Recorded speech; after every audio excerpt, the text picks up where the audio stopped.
Bon, bah, je crois que ça y est. On est en live. Il y a 2 personnes. Bonjour les 2 personnes. Ah, mais il y a 2 minutes, c'était monté à 5. Donc, peut-être que tout à coup, plein de gens qui vont arriver, on sait jamais. Bonsoir, Coco comme une noix.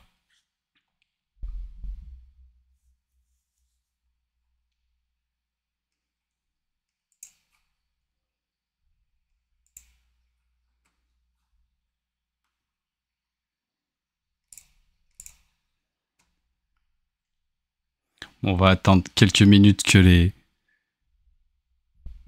si jamais il y a plus de 2 personnes qui arrivent.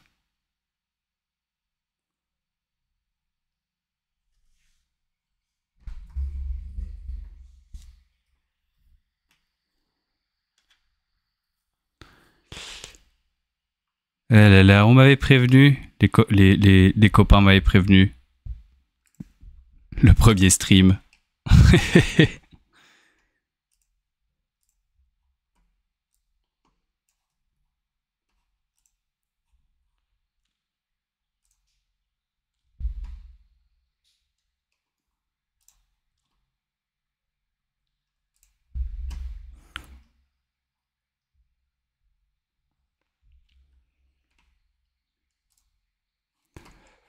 Alors...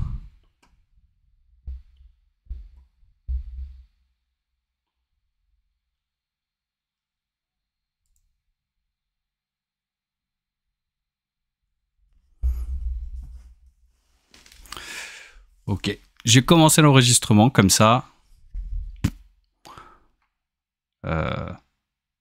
Si jamais il y a des gens qui veulent le revoir sur YouTube par la suite, ce sera toujours mieux. Même si je sais que ça enregistre sur Twitch. Bon bah voilà, premier live de l'Argu. Je sais pas ce que les 3 personnes qui sont là, j'ai vraiment monté le setup avec mes petites mains. C'est la première fois que j'utilisais vraiment OBS. C'est la première fois que j'utilise Twitch. Donc ça va vraiment être un démarrage. Voilà quoi, hein. On essuie les plâtres, comme on dit. Si jamais il y a des bugs, si jamais vous m'entendez pas bien, si jamais il y a un souci, si jamais ah là là, je vois pas assez l'écran, en fait il faut le mettre plus grand, bah vous n'hésitez pas à le dire. Et puis on va se lancer tranquillou. J'avais préparé 2-3 petits trucs de démarrage. Pas Twitter, en l'occurrence là c'est Twitter, mais c'est pas ça que j'avais prévu. Je pense qu'on va commencer tout simplement avec le contre-argu. Un petit contre-argu classique. Et puis ensuite, on va... Enfin, classique, puisque c'est en live, c'est pas tout à fait classique. Et puis ensuite, on va parler un petit peu des élections. On va voir aussi ce qu'on...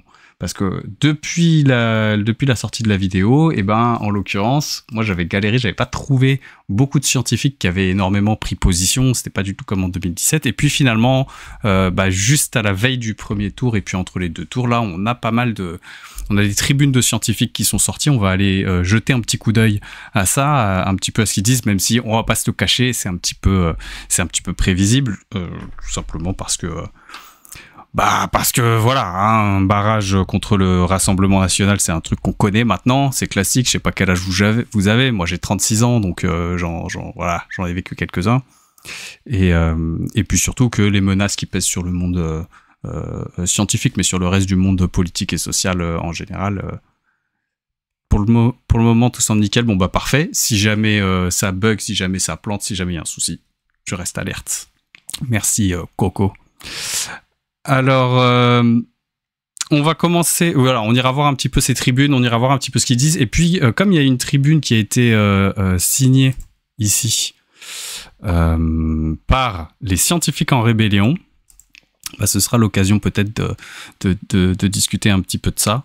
de cette particularité des scientifiques en rébellion. Voilà. Mais pour la base, on commence par la base de la base, le contre-argu. Donc je vais aller prendre un petit peu les commentaires. Je sais que c'est toujours la même chose. On regarde ce qui va pas, on regarde pas ce qui va. Je vais essayer de regarder aussi les commentaires qui sont un petit peu élogieux, mais on va surtout, comme c'est un contre-argu, essayer de voir un petit peu ce qui est dit et avec lesquels on peut contre-argumenter, etc. Donc du coup voilà, salut en tant que doctorant, j'ai tout fait licence master, je ne peux que partager le propos. Bon bah très bien, en expérience, j'ai avancé dans les sciences, plus mes opinions se sont placées à gauche. Pour être honnête, j'ai eu une éducation plutôt de gauche. Je pars du centre-gauche, ouais. C'est pas le fait d'influence directe de mes études, j'exerce pas dans une science qui a des implications politiques, c'est une science dure, j'ai fait une licence de physique, etc. À mon sens, le fait d'avoir appris à penser en scientifique qui a tourné mon regard vers le progressisme et j'en ai tiré des conclusions politiques. Et honnêtement, je comprends. Je comprends assez bien parce que c'est un fil que moi-même j'ai un peu tiré au bout d'un moment. Je pense que c'est dû au fait tout simplement que quand on se pose des questions et qu'on essaye un petit peu d'objectiver les choses, on se rend bien compte de la distorsion qui existe assez rapidement entre la réalité des faits, la réalité, des faits, la réalité en tout cas de ce qu'on peut objectiver le plus possible dans les conditions actuelles de la science, et le discours médiatique qui est complètement parfois à côté des choux, parfois qu'à 20 ans de retard, qui est parfois à 30 ans de retard, donc ça je comprends assez bien. On voit assez vite aussi que beaucoup d'arguments qui sont utilisés par des représentants de la droite, l'extrême droite c'est un peu les champions de ça, enfin on a presque l'impression qu'en 2 clics on peut aller voir que c'est faux quoi. Ce qui est un peu plus compliqué pour les positions de gauche. Mais ceci dit, ça veut pas dire que toutes les positions de gauche sont bien solides scientifiquement. Hein, ça c'est pas voilà, l'inverse n'est pas vrai. Mais en tout cas, voilà, je comprends cette évolution progressive. Je sais pas ce que vous en pensez. Je sais pas si certains d'entre vous ont fait des études scientifiques en l'occurrence, mais c'est quelque chose, voilà, c'est quelque chose que je vois. Et c'est quelque chose que je comprends.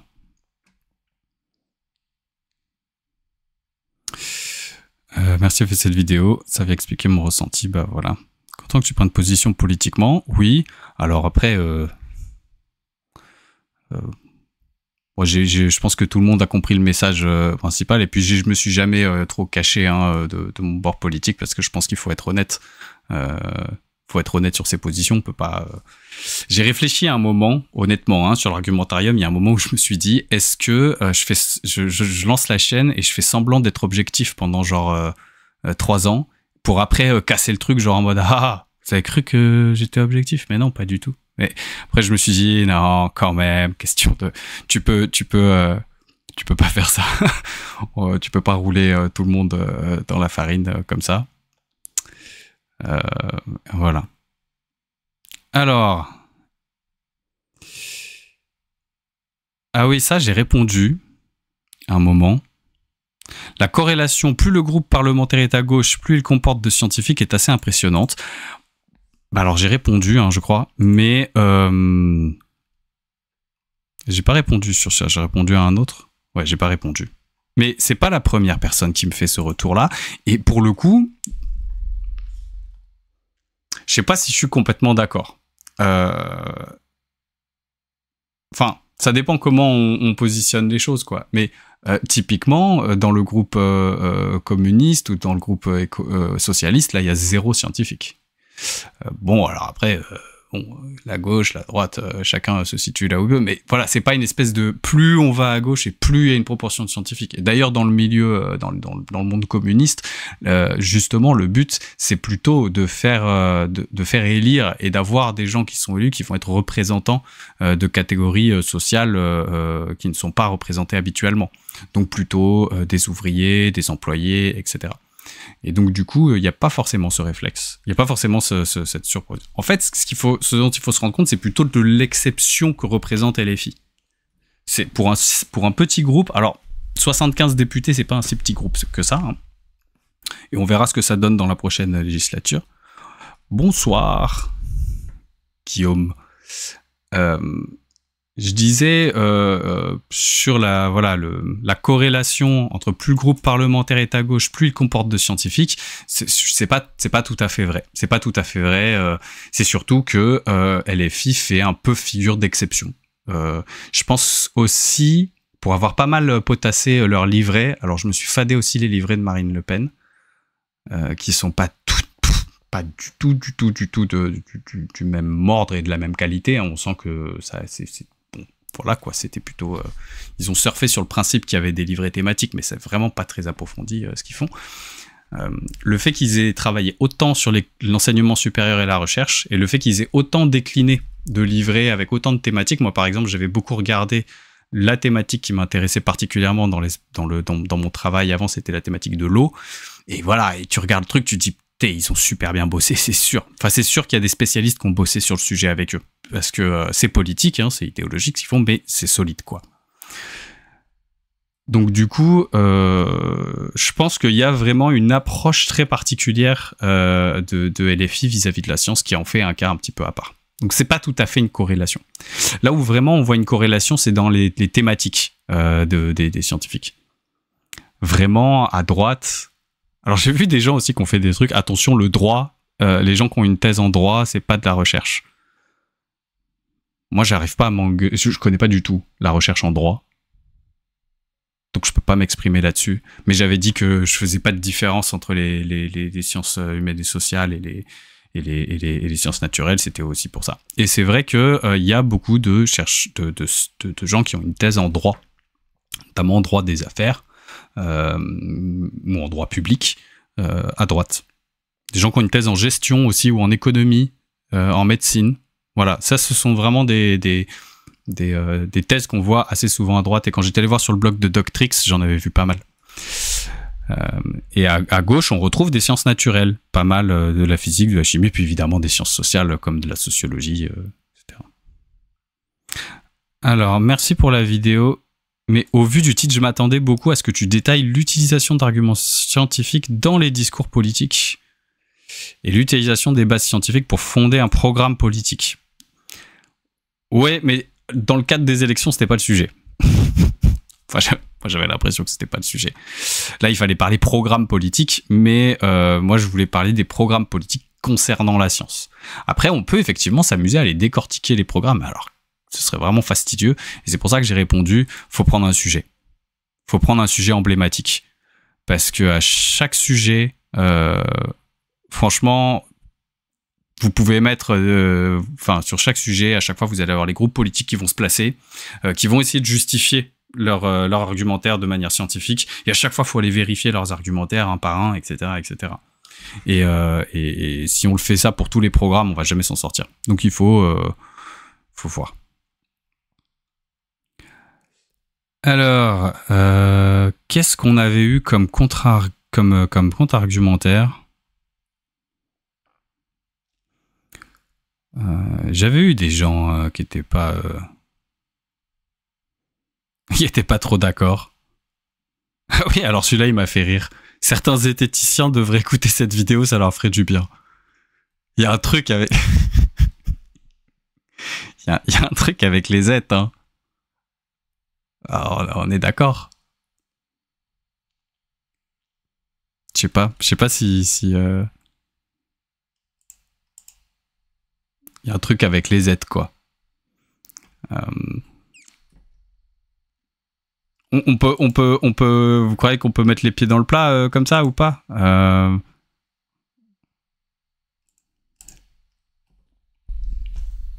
On sent que quand même le fait de vouloir absolument apolitiser la science, la rendre complètement détaché des questions politiques en mode ah non ça il faut pas s'exprimer ou il faut pas influencer, il faut pas faire d'arguments d'autorité, etc. C'est quand même une machine à fabriquer soit de la dépolitisation où les gens vont tout simplement ce que moi j'essaie de raccorder, hein, c'est-à-dire détacher la question scientifique des questions politiques complètement.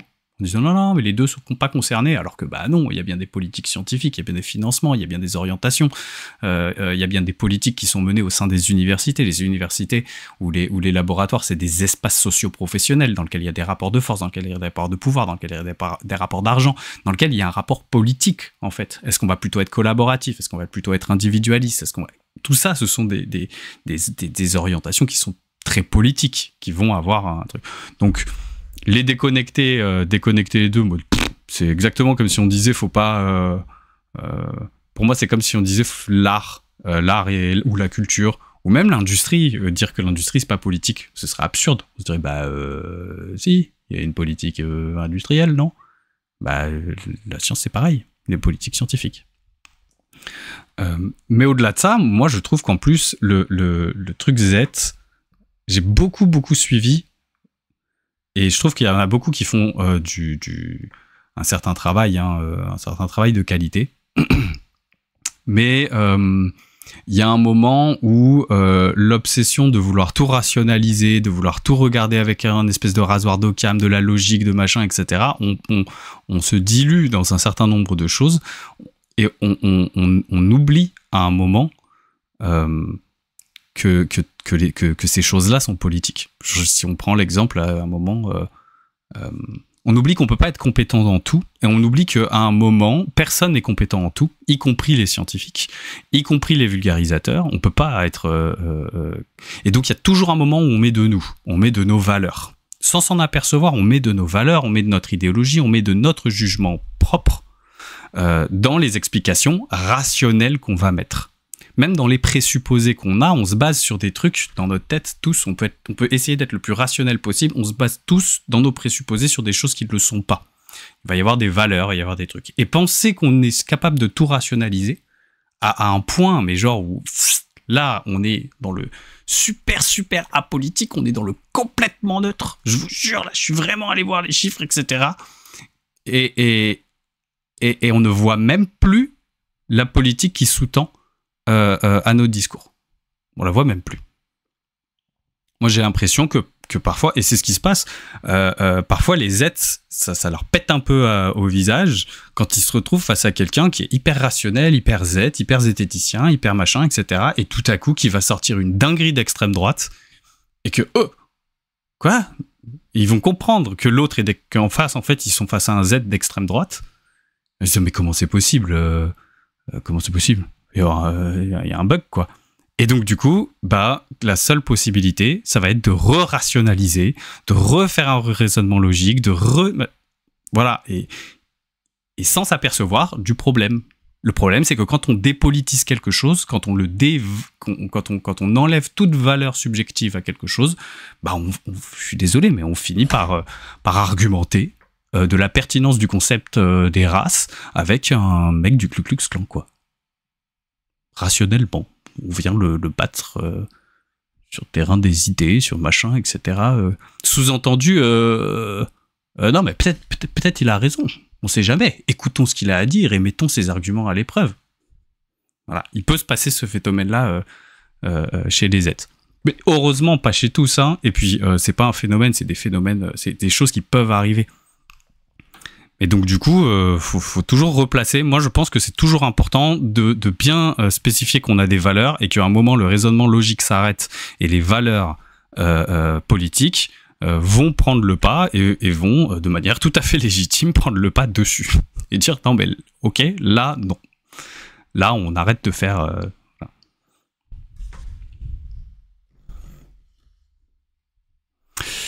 Ce qui me surprend pour ma part, Guillaume, c'est leur capacité à aider à identifier tout un tas de biais cognitifs, mais ils ne voient pas leur principal biais du statu quo.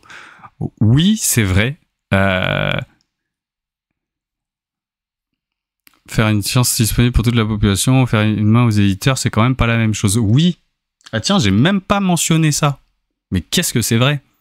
Très bonne remarque, le simple mécanisme de production de la science aujourd'hui répond à des normes, à des enjeux d'édition, à du système de publish-or-perish. Attendez, je vais passer en... Voilà, comme ça on verrait. Le chat, il apparaît ou pas? Là.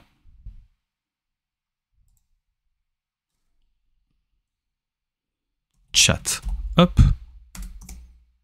Ouais, bon, voilà. Bon, voilà, c'est un petit bug au passage d'une scène à l'autre, voilà. Mais oui, effectivement, ils oublient que la production de connaissances n'est pas une production factuelle et neutre et complète, etc., etc. Ça, c'est une réalité. Ils oublient ça. Et du coup, ils vont fixer à un moment une méthode de production des connaissances scientifiques. Voilà, ils vont s'en référer à Karl Popper, Rasoir d'Occam, à tout un tas de préceptes, là, comme si ces préceptes... En plus, honnêtement, quand tu vas au fond des choses, tu t'aperçois que c'est pas non plus des préceptes scientifiques complètement irréfutables, solides, bien... Non, hein, c'est plus des philosophies, c'est des choses qui s'affrontent. Voilà, la méthodologie scientifique, chaque champ presque a la sienne et l'a construite selon tout un tas de concepts qui les précèdent et concepts qui ensuite se sont révélés pas assez solides, donc on en a fait des nouveaux. Et je trouve qu'il faut avoir un côté hyper conservateur sans le savoir pour dire là c'est bon, là promis. Toute la méthode scientifique qu'on avait jusqu'en 2018 c'était mauvais, mais là en 2019 promis elle est bonne. Ouais, enfin non, il y a un moment il faut... Et voilà, Et alors c'est vrai que quand on s'aperçoit de ces contradictions, quand on s'aperçoit à un moment des choses, plus on va dans la production, dans l'épistémologie de la construction des connaissances scientifiques, et plus on s'aperçoit d'à quel point c'est construit la science. À quel point, voilà, faut lire... Alors, ils sont pas fans de Bruno Latour, hein, c'est ce que j'ai compris, les aides, alors que pourtant c'est une sommité hein, dans le milieu de la construction des connaissances scientifiques. Bruno Latour, ça se pose là, hein, on est sur le Bourdieu de la construction de la sociologie des sciences. Hein. Donc on est vraiment solide, hein, Bruno Latour. Et ils aiment pas trop. Typiquement l'AFIS, l'association là dont j'ai parlé pendant le truc du glyphosate, vraiment ils sont pas du tout Bruno Latour. Mais Bruno Latour, il avait bien compris qu'en fait la production, il avait très très bien décrit que la production des faits scientifiques, elle se faisait toujours avec des alliances, avec des financements, avec des bagarres, qui parfois avaient rien à voir avec la science, enfin qui parfois étaient extérieures à la science. Quand aux États-Unis, le laboratoire veut prouver que en fait c'est l'enzyme bidule chouette qui est provocateur de ce tel truc et pas l'enzyme bidule truc, il va faire appel à un mécène qui va financer un laboratoire dans le but de trouver ces connaissances-là. Et donc, du coup, forcément, il s'engage à produire tout un tas de publications, à éditer, machin, pour faire en sorte que le mécène, son argent, il ait été bien dépensé et tout. Enfin, il y a tout un tas de mécanismes. Il y a des politiques de rivalité entre universités aussi. C'est pas neutre que ce soit une université plutôt qu'une autre qui va découvrir tel truc plutôt qu'une autre. Et donc, du coup, il y a des rapports, en fait, des rapports politiques. Ça se bagarre. Et donc, il n'y a pas de méthodologie, genre, parfaitement neutre que ça y est, on l'a trouvé pour produire des vérités. La machine à produire des vérités, on ne sait pas ce que c'est pour l'instant. Hein. On n'a jamais trouvé. Et c'est vrai qu'il y a un côté chez les Z où parfois, je sais pas si ça j'ai l'impression que le chat s'affiche pas longtemps. Bon, c'est pas grave, je ferai ça. Sur les biais, moi je sais même plus combien de fois j'ai vu un Z tout à coup lâcher un truc, mais alors avec plus aucune considération pour ses propres biais. Alors plus aucune. Vraiment, ils avaient tout foutu par la fenêtre en mode allez, ils y vont au talent. Et le truc qu'il faut pas faire. Et le meilleur des exemples, je crois qu'un des meilleurs exemples, alors c'est sur un sujet que je connais, mais apparemment il en a sorti des grosses dingueries, c'est le débunker des étoiles apparemment sur Twitter. Il sort des dingueries politiques. Alors moi je sais pas parce que je le suis pas trop, j'ai pas trop suivi cette histoire. Mais apparemment il sort des dingueries politiques. Ok, soit, c'est son truc. Je l'ai juste vu passer sur un truc à un moment, c'était sur la Nouvelle-Calédonie, où il a sorti une dinguerie monumentale, et alors là, pour le coup, vous savez, vous vous rendez jamais compte d'à quel point quelqu'un dit parfois de la merde, jusqu'à ce que tout à coup, il parle d'un sujet que vous maîtrisez, et vous faites « Oh, mais non, pas du tout, c'est n'importe quoi !»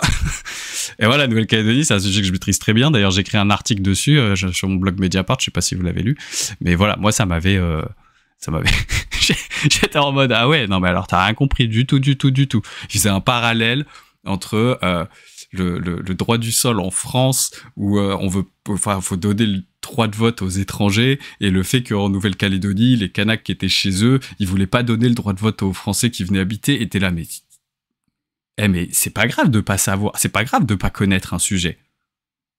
C'est pas grave, mais t'es pas obligé de parler du coup. Enfin, je sais pas.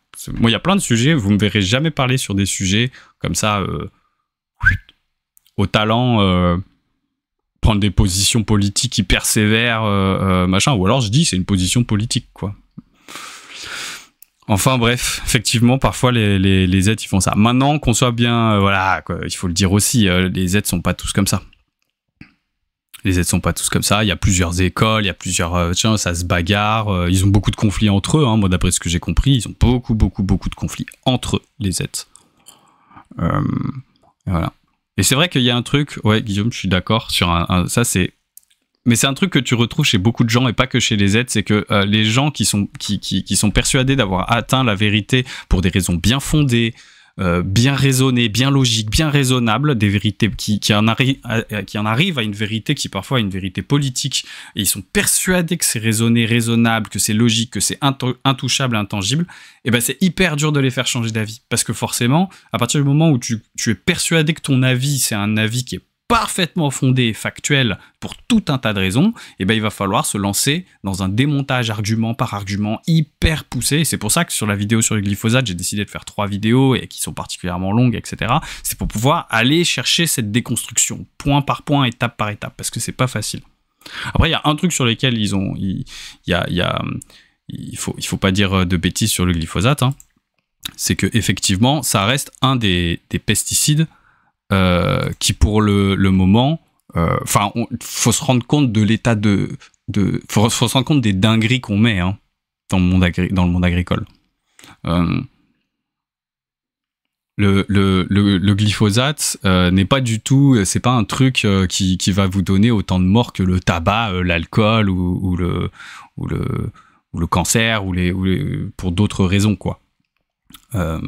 C'est visiblement ça augmente visiblement les risques pour les agriculteurs et les agricultrices, visiblement. Il y a des risques quand on est apparemment quand on est une femme enceinte pour le développement de l'enfant, etc.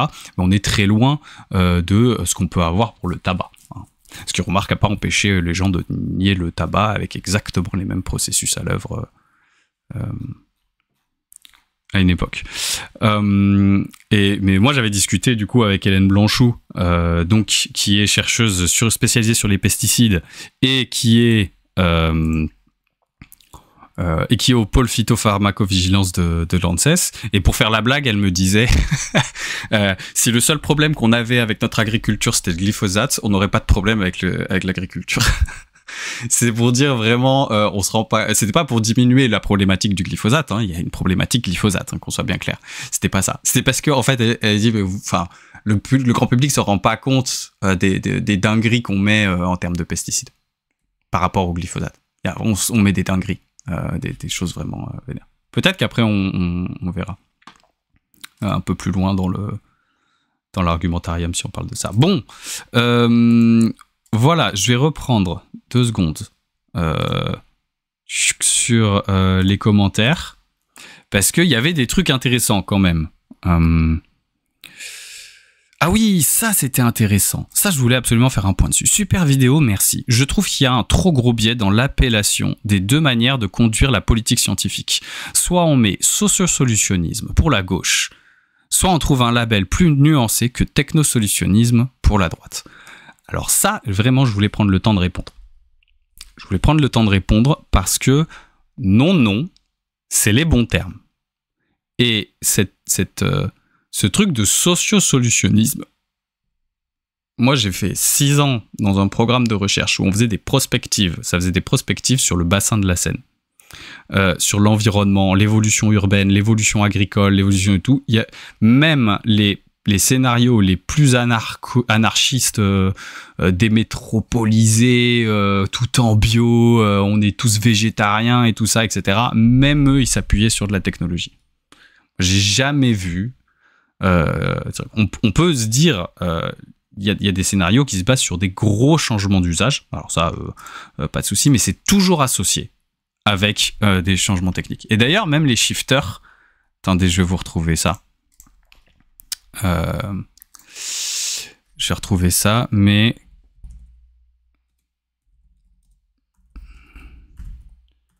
Présidentielle 2022.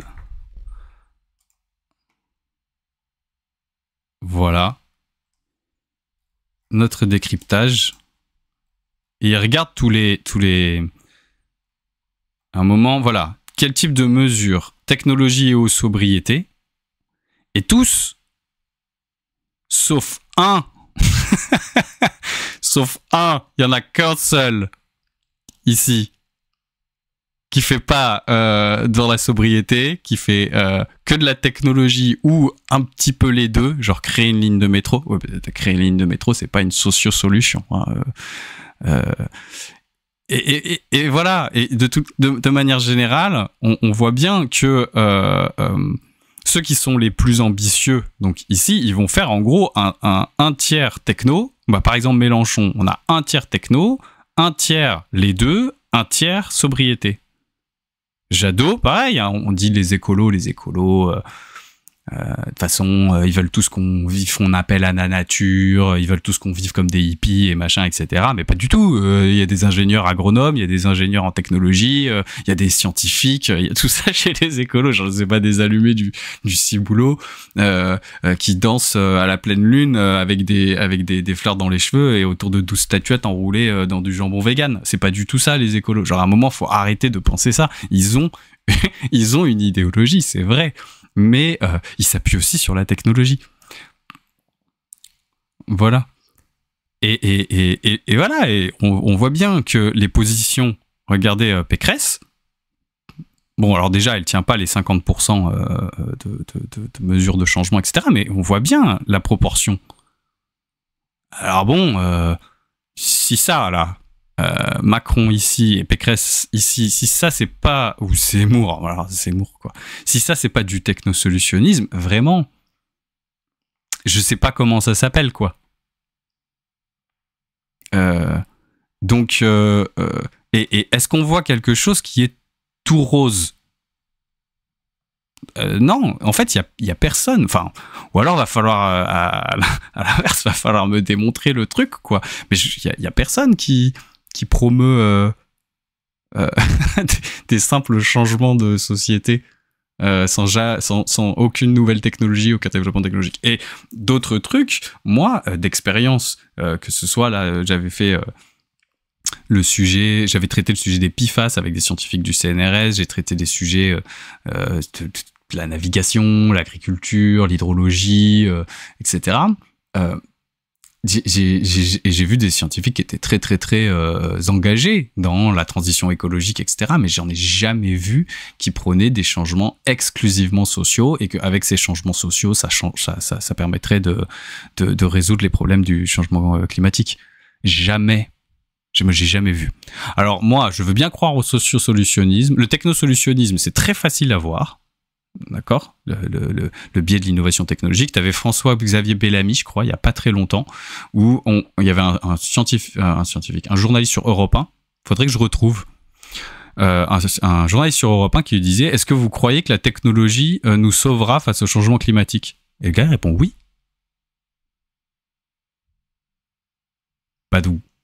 Donc voilà, c'est du technosolutionnisme. Enfin, moi, je sais pas comment l'appeler autrement. Donc voilà. Moi, j'ai pas l'impression. Donc voilà, je reviens sur ce truc ici. Je comprends qu'on ait envie, en fait, de faire le parallèle. Technosolutionnisme ne représente effectivement pas parfaitement le point de vue de la droite. Alors, pas parfaitement, parce qu'il y a, et je l'ai mis dans la vidéo, il y a des diversités d'approches, il y a des diversités de points de vue. Moi, j'ai vu effectivement, par exemple, il y a des gens qui vont considérer que le modem, c'est de droite, ce que je peux comprendre comme positionnement, mais on n'est pas là pour discuter de ça. Mais Philippe Bollot, par exemple, qui a écrit le rapport Plastique, une bombe à retardement, c'est vrai que lui, dans son rapport, clairement, il est pas sur une approche technosolutionniste du plastique, et sur une approche mixte, changement d'usage et technologie. Donc c'est vrai. Mais dans l'immense majorité, quand on voit les programmes politiques, et surtout quand on voit les politiques qui sont mises en place, hein, la LPR, elle orientait clairement vers ces choix de technosolutions.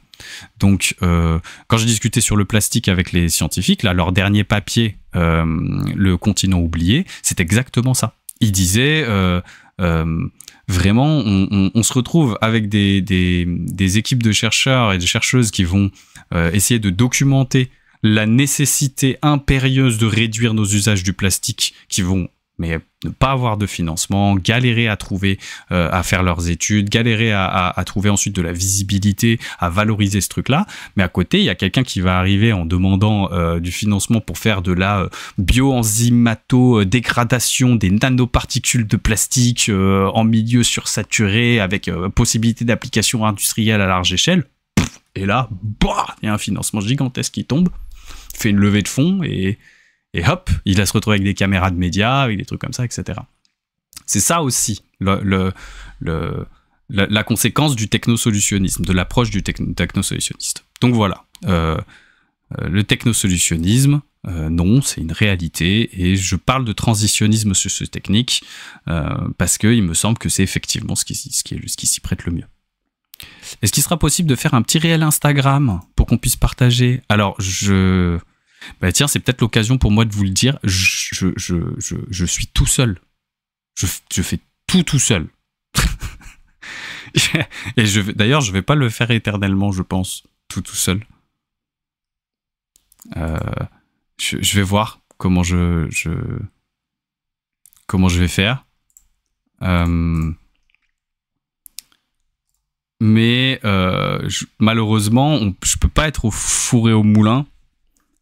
Produire des vidéos, ça prend énormément de temps, donc je les monte, je mets en ligne, sur Twitter, c'est moi, sur tout le script, c'est moi, tout mon travail, etc. Et là, voilà, même ne serait-ce que faire le setup Twitch, etc. Ça, c'est moi, c'est mon matériel, c'est moi qui achète tout. Et Instagram, c'est pas du tout un réseau social que moi j'utilise dans ma vie de tous les jours. Donc du coup, je connais pas encore les codes, je sais pas encore. Donc c'est un peu comme TikTok. On m'a dit oui, faut faire les trucs sur TikTok. Moi, c'est pas des médias que j'utilise particulièrement. C'est pas des réseaux sociaux que j'utilise particulièrement. Donc du coup, ça viendra, promis, mais pas tout de suite. Et puis surtout, j'espère qu'à un moment, j'aurai de l'aide pour pouvoir gérer tout ça parce que bon, voilà. Ah, vous voyez, il y en a un autre qui me l'a dit. Plus le groupe parlementaire est à gauche, plus il comporte de scientifiques. Non. Encore une fois, LFI est particulièrement surdotée. Mais et les socialistes, moi j'étais allé voir, ils avaient effectivement pas mal de scientifiques, mais au moment où ils étaient un très gros groupe, en fait. Pour un groupe de 70-75 comme LFI, généralement, n'a pas 6 personnes titulaires d'un doctorat. Ce qui pose d'ailleurs peut-être la question. Oui, mais vous me direz, ils ont aussi une femme de ménage, un étudiant, des trucs comme ça, etc. Mais j'allais dire, ce qui pose quand même la question de la représentativité. Il n'y a pas beaucoup de scientifiques rapportés à la population. Donc, est-ce que c'est normal qu'ils soient surreprésentés à l'Assemblée ? Grande question. Maro, merci. La science doit être un bien commun des humains. Oui, c'est une position politique. Vous avez parfaitement le droit de la partager. Effectivement. Alors. Ah oui, alors ça c'est rigolo aussi. Oh, ok. Ne paniquons pas. On fait quoi ? On le lit quand même ?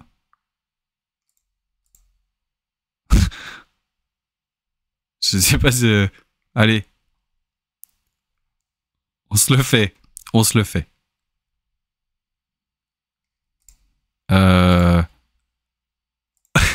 Alors, moi qui suis un ancien chercheur et toujours ingénieur de recherche, je vais être sur des côtés. La technocratie étant ce qu'elle est, la recherche souffre bien plus de la réglementation de tous ces aspects que de l'idéologie politique du moment.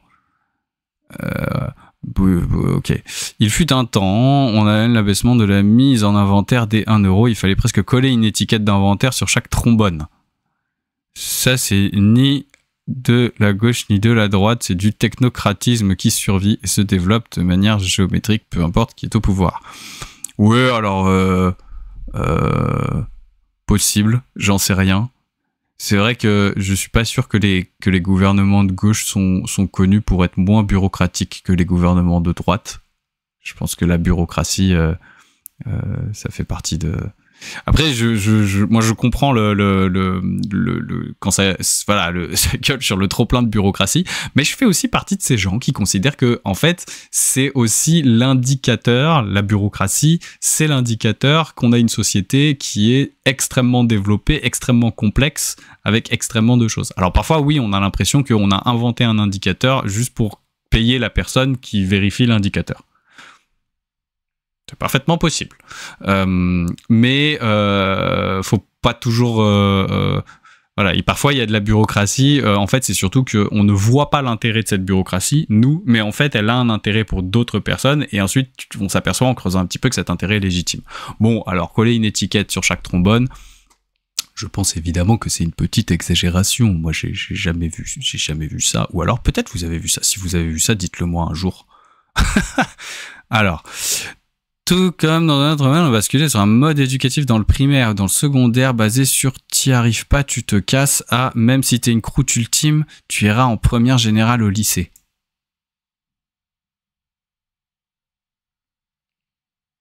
On n'a pas dû passer par le même système éducatif, hein.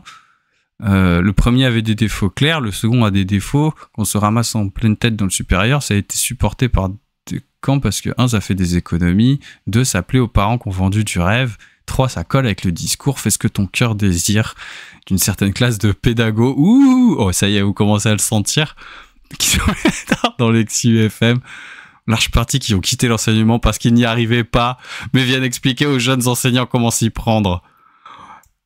Bon, on a un monsieur un peu énervé là, hein.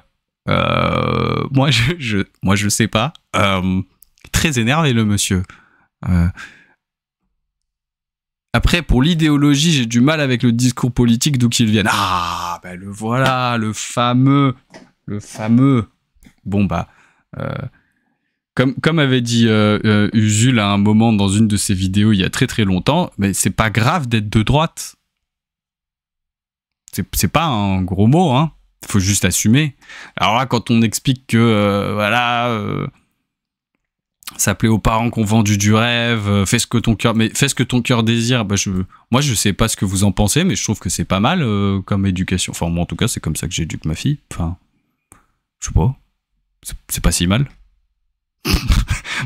Ça y est, je vais passer pour le... C'est bon, discours de réac, on est d'accord, ça y est. Après, pour l'idéologie, machin. Ah, le Mélenchon avec un A. Alors ça, vraiment, c'est un truc que j'ai remarqué depuis pas mal de temps maintenant. C'est le Mélenchon avec un A. Le Mélenchon avec un A. Voilà. Évidemment, je mets de côté toutes les personnes qui sont dyslexiques, qui ont des soucis d'orthographe et d'écriture sur tout un tas de sujets, etc.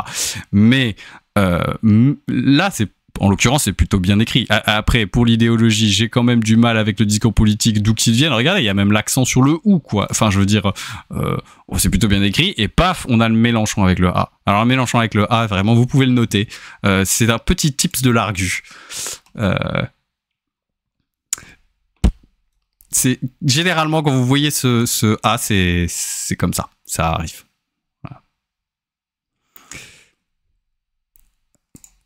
Bon, on lit la suite. Allez, on lit la suite. Exact, contre le nucléaire. Autant on peut faire des choix de société et assumer le pour le contre, autant même avec sa proposition scientifique, il a égrené une série de demi-vérités et sur le sujet à faire pâlir un vendeur de contrats d'énergie. Alors là, par contre, il a écrit Mélenchon avec un A, mais c'est vrai que parfois Mélenchon a sorti des dingueries sur le nucléaire, sur le fait que ça réchauffait la Méditerranée, par exemple, c'est pas du tout le cas. Par contre, c'est vrai que ça réchauffe les rivières en aval pendant une petite partie, une centaine de mètres ou 200 mètres. comme c'est un rejet d'eau chaude, ça fait remonter la température de la rivière. Ça, c'est une réalité. Et là, on pourrait dire, ouais, bon, bah, écoute, l'eau, elle passe de 24 à 25 degrés, ça va, c'est pas la mort.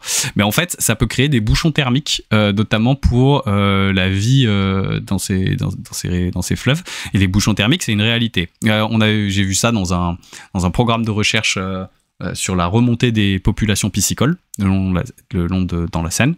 Mais c'est valable pour tous les fleuves, hein. Il y a des bouchons thermiques à partir de 25 degrés, il y a des populations de poissons qui ne passent plus, ou alors elles sont dans un état pas végétatif, mais très très ralenti. Par exemple, elles vont plus se reproduire, ou tout un tas de choses. Donc voilà. Par contre, c'est pas vrai que ça réchauffe la Méditerranée. et il l'a jamais redit. Mélenchon, il s'aperçoit qu'il a dit, il s'excuse jamais quand il a dit une connerie. Je pense que ça, c'est son côté politicien un peu, voilà, hein. On va pas se cacher. C'est un politicien. Il dit jamais qu'il se trompait, mais c'était une dinguerie. Il l'a jamais redite. Donc je pense qu'à un moment, justement, je pense qu'il y a des scientifiques, je pense qu'il y a des gens qui lui ont dit que c'était une dinguerie. Je sais pas si vous vous souvenez aussi, à un moment, il a commencé à être hésitant sur les vaccins, en mode, je sais pas. Et là, je pense qu'il y a des gens en interne, ils lui ont fait, non, si, commence pas. Allez, c'est bon. La démocratie, c'est aussi accepter que des gens dont le seul mérite est d'avoir passé 18 ans peuvent voter même si leur QI frôle la température ambiante. Alors ça, je l'ai retrouvé plusieurs fois. Ça, j'ai retrouvé plusieurs fois. Alors sous cette vidéo, mais sur d'autres. Mais il y a vraiment... Moi, je vais inventer un nouveau concept. C'est qu'il y a des gens qui sont stupidophobes. Voilà. Bêtisophobes. Ils se disent que c'est si jamais t'as une quantité de QI qui reste un indicateur quand même, hein, il a toutes ses limites, hein, faut pas non plus, faut pas l'encenser. Il identifie certaines choses, le quotient intellectuel, mais c'est pas du tout un indicateur fiable de l'intelligence globale générale d'une personne, hein. On peut avoir un QI très faible et être particulièrement intelligent sur tout un tas d'aspects de sa vie, et puis on peut avoir un QI très élevé et être très très très très con sur tout un tas d'aspects de sa vie. C'est pas du tout, voilà, notamment en politique, hein, c'est parfaitement possible. Mais alors ça, surtout, admettons, partons du principe même, chirurgien ballot, partons du principe même que on pourrait scientifiquement établir que certaines personnes sont plus bêtes que d'autres. Ce qui n'est pas le cas, hein. Le QI, c'est pas ça que ça détermine, hein. Faut arrêter de faire une obsession avec le QI. Les gens font une obsession avec le QI. Admettons même qu'on puisse le faire. Mais je vois pas à quel moment, de toute façon, ça rentre en compte dans le fait de permettre à quelqu'un de voter ou pas. Je sais pas, cette personne-là, elle fait partie de la même société que nous. La démocratie, c'est une forme de contrat social. C'est de se dire, on donne à tout le monde une voix.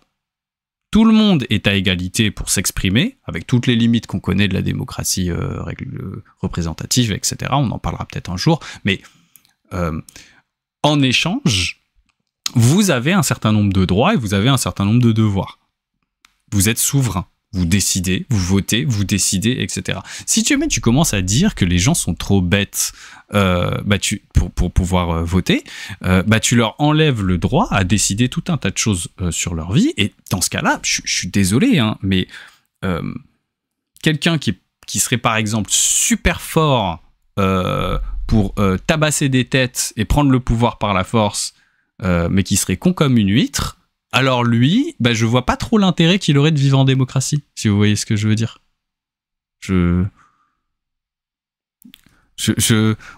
Vraiment, je ne crois pas du tout que l'intelligence doive être... Et puis alors du coup, ça voudrait dire quoi? Ça voudrait dire que si jamais si à un moment tu baisses en QI, genre tes capacités cognitives, genre les vieilles personnes, leurs capacités cognitives baissent, on mettrait un indicateur... Et puis à partir d'un certain indicateur, tous les ans, ils doivent passer un test, et à partir d'un certain... Qui ferait le test, d'ailleurs? Qui mettrait en place la barre? Je ne sais pas. Eux, peut-être, les gens intelligents, je ne sais pas. Et puis, vous êtes passé sous la barre, on vous enlève votre droit de vote. C'est fini. Désolé. Bah non. C'est pour ça, d'ailleurs, que moi, je suis pas du tout contre le fait d'abaisser de plus en plus l'âge pour le vote, parce que... Je pense qu'à partir du moment où on a un contrat de travail, à partir du moment où on paye des impôts, à partir du moment où on peut être condamné pénalement, à partir du moment où on fait contrat social avec la société, où on est un individu en contrat social avec la société, c'est le deal normalement en démocratie. L'échange, c'est que tu peux intervenir dans ce choix politique-là, à la même échelle que tout le monde évidemment, certes, mais tu peux intervenir. C'est ton droit en échange du contrat social que tu signes avec la société. C'est pas une question d'intelligence, le vote, en fait. C'est pas une question de... Sinon, on fait quoi pour les personnes qui ont un handicap, par exemple? Enfin, vous voyez très vite comment ça peut dégénérer, cette histoire, en fait. Et on a l'impression que les gens qui parlent de QI et de vote, ils voient pas ça. Ils voient pas du tout ce phénomène-là. Alors que c'est marrant, moi, j'en avais parlé... quand j'avais 16 ans avec mes parents de ça. Ah oui, pourquoi les gens bêtes, ils ont le droit de voter? Et mes parents... Alors après, moi, j'ai été éduqué dans un milieu où on parlait de politique. Peut-être pour ça aussi. Hein. Mais, où on m'avait expliqué un petit peu, voilà, parce que si jamais il est bête, mais qu'il est 10 fois plus fort que toi, si jamais vous n'avez pas le droit de vote à égalité, le gars, il va se dire, ok, je suis pas d'accord avec le contrat social, il va t'éclater la tête et il va prendre ta maison. Oui, effectivement. C'est vrai. Faut qu'il ait la même voix que moi, quoi. C'est logique, oui, effectivement. Donc voilà. Donc moi, je suis pas d'accord avec ça. Je pense que c'est un mauvais raisonnement de manière générale. Voilà. Bon, ceci dit, à la fin, quoi qu'il en soit, merci pour tes vidéos, toujours très intéressantes. Donc, comme il m'a fait un compliment, je peux pas rester sur une mauvaise image de lui, en mode...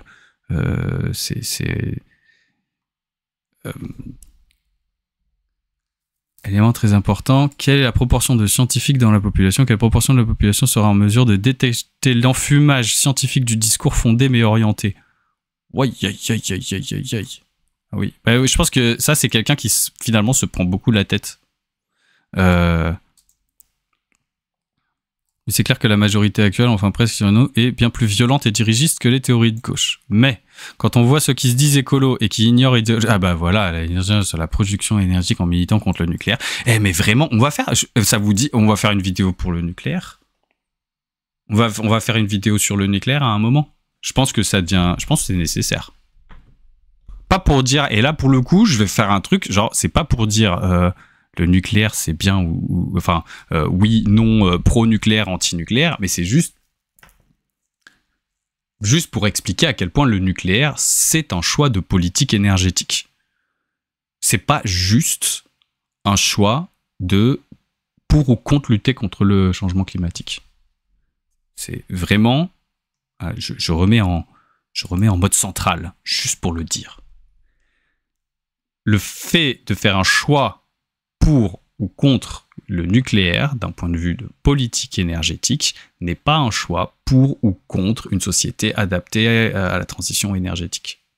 On peut proposer une société qui fait la transition énergétique sans l'appui du nucléaire, mais selon tout un tas de conditions, qu'ensuite on peut considérer que ces conditions-là, elles vont être difficiles à atteindre, que machin, etc. Peut-être, hein, pas de souci. Et on peut aussi promouvoir une transition avec du nucléaire qui soit également une transition efficace, pour tout un tas de raisons. On va à un moment arrêter de dire que les gens que ceux qui sont contre le nucléaire ont des propos irrationnels, anti-science, défiant toute logique, etc. On va faire un épisode là-dessus, juste pour dire ça. Après, il y a plein d'avis à avoir, et il y a surtout, moi je pense il n'y a pas de l'avis tranché sur le nucléaire, scientifiquement parlant, il n'existe pas. Parce que justement, il y a controverse. Bah tiens, ça fera un peu l'écho avec d'autres trucs. Il y a controverse sur le nucléaire. Principalement parce que ça représente quand même une infime partie de l'énergie dans le monde, le nucléaire. Une infime partie. Et donc du coup, ça paraît quand même compliqué d'établir que c'est une solution absolument incontournable pour faire la transition énergétique, de défendre ça. Ça peut être une solution, ça peut être une solution, hein. Mais défendre que le fait que c'est absolument inévitable, sinon c'est un discours anti-science, anti-rationnel, etc., rien que ça me paraît absurde. Enfin, le nucléaire, c'est très très faible la part d'énergie du nucléaire. Mais attention, ça veut pas dire qu'il faut être contre le nucléaire, comme ça veut pas dire qu'il faut être pour. On fera une vidéo là-dessus, il y a plein de choses à voir, mais moi je connais des experts et je connais des scientifiques qui parlent du nucléaire, qui sont très très très pour la transition écologique, qui sont contre le nucléaire, et j'en connais d'autres qui sont pour le nucléaire. C'est très controversé en fait, c'est pas du tout, il n'y a pas du tout la vérité absolue scientifique. Mais vraiment, je crois la chatbox en fait ne s'affiche pas. Quand je suis sur... Quand je suis sur cette scène-là. Sur cette scène, j'ai l'impression que oui. Faudra que je vois pourquoi le chat s'affiche pas ici. Enfin bref, bon... La boucle musicale de 12 secondes m'angoisse, j'ai l'impression d'attendre un conseiller EDF au téléphone. Je vais voir si à un moment, je vais voir si je la joue JDG et que je garde toujours le même générique jusqu'à la fin des temps, comme un gimmick, ou si j'évolue et voilà. Peut-être qu'à un moment aussi, j'aurai un début d'une équipe ou un début de quelqu'un qui m'aidera, qui me dira non mais alors ton générique, Alex, il faut faire quelque chose, c'est pas possible, tu peux pas continuer comme ça. C'est possible. Ah bah tiens, là on a encore le monde de la zététique a tendance à être un peu donneuse de leçons. Il me semble que tu évites ce travers. Eh ben, alors peut-être sur ma chaîne YouTube, peut-être que sur ma chaîne Twitch, je serai un peu plus donneur de leçons. Voilà. Anecdote au passage, mon directeur de thèse était communiste et ça ne l'empêchait pas d'être un gros connard obsédé par la signature de nouveaux financements, peu importe la recherche produite et le développement personnel de ses camarades thésards. Ah, alors ça c'est intéressant parce que ça permet effectivement d'aborder un truc. Je sais pas si ça disparaît juste très vite. D'accord. Effectivement, il y a des gens, et moi je l'ai vu aussi dans le monde de la recherche, il y a des gens qui vont avoir une pratique qui est, alors une pratique scientifique extrêmement différente de leur positionnement politique. On a tous l'impression, je pense, que on est des personnes entières, c'est-à-dire qu'on agit de manière parfaitement cohérente, quel que soit le contexte dans lequel on est toujours la même personne, et donc on agit toujours de manière cohérente. Si on enlève évidemment les hypocrisies, les mensonges ou le quoi que ce soit. Et en fait, vraiment, de plus en plus, je pense qu'il y a des personnes qui ont une grosse dichotomie entre leur manière de pratiquer le travail, le contexte socio-professionnel, etc., et leur idéologie et leur vision politique, et leurs avis politiques, leurs opinions politiques. Je pense qu'il y a ça. Et que les deux côtés sont sincères. Ça veut pas dire ça. Parce que moi, j'ai vu des gens qui, effectivement, des directeurs de recherche qui apparemment étaient vraiment très, très durs avec leurs doctorants, avec leurs équipes, mais genre au point où c'en était un problème, vraiment, hein, extrêmement dur, extrêmement dirigiste, extrêmement autoritaire, extrêmement tout ce que vous voulez. Et ensuite, tu t'aperçois en discutant avec ces personnes-là qu'elles sont hyper de gauche. Mais alors, hyper sociales, hyper dans le partage, hyper dans la solidarité. Elles votent, ces personnes-là votent vraiment très à gauche pour une société plus solidaire, plus juste, moins autoritaire, etc. Donc, c'est vrai que ça fait bizarre. Et puis, j'ai vu l'inverse. J'ai vu l'inverse véridique. J'ai vu une personne qui encadrait, pareil, des doctorants, qui dirigeait des recherches, etc., qui était très, très, très dans la collaboration. Là, de la place pour tout le monde, très impliquante, très machin, respectant toutes les positions, et on avait l'impression qu'elle faisait presque de la science participative, vous voyez, très collaborative, très machin, etc. Et c'est un moment en discutant avec elle que je m'aperçois que c'est une ultra-libérale, une personne ultra-libérale à la Thatcher, quoi. Personne qui veut tout privatiser, machin, etc. Et c'est un peu sidérant parce qu'on se dit mais c'est pas du tout c'est marrant, c'est pas, ça colle pas avec ta pratique en fait. et en fait, apparemment, toutes ces personnes-là, elles vivent avec cette chose, en fait. Elles vivent avec cette espèce de dichotomie. Parce que, à mon avis, si jamais on les interroge à fond dans leur pratique, il y a un lien, il y a une cohérence. C'est pas du tout incohérent. Moi, je crois pas au comportement complètement irrationnel. Je crois pas je pense vraiment qu'il y a une rationalité et une cohérence dans chacun des propos, que si jamais tu discutes suffisamment avec une personne, tu t'aperçois des liens de valeurs et de ce qu'il considère être des faits a été tissé dans son cerveau et des conclusions qu'il en a tissées, et que ces conclusions-là vont ensuite l'amener à d'autres conclusions. Mais donc, oui, il y a ce truc-là. Ça, c'est vrai. Ça, voilà, notez-le, c'est vrai. Je ne tombe pas dans la caricature. J'ai enseigné dans le public et le privé et je n'idéalise aucun de ces modèles. Ouh, bon, vous le sentez venir ? Vous le sentez ? Ça y est, on commence à avoir de la bouteille normalement. Je remarque que des agents économiques qui dépendent de l'argent public toujours insuffisant ont intérêt à privilégier un État généreux et non frugal, même si l'efficacité des dépenses publiques est souvent critiquable. L'état actuel du système éducatif le montre bien.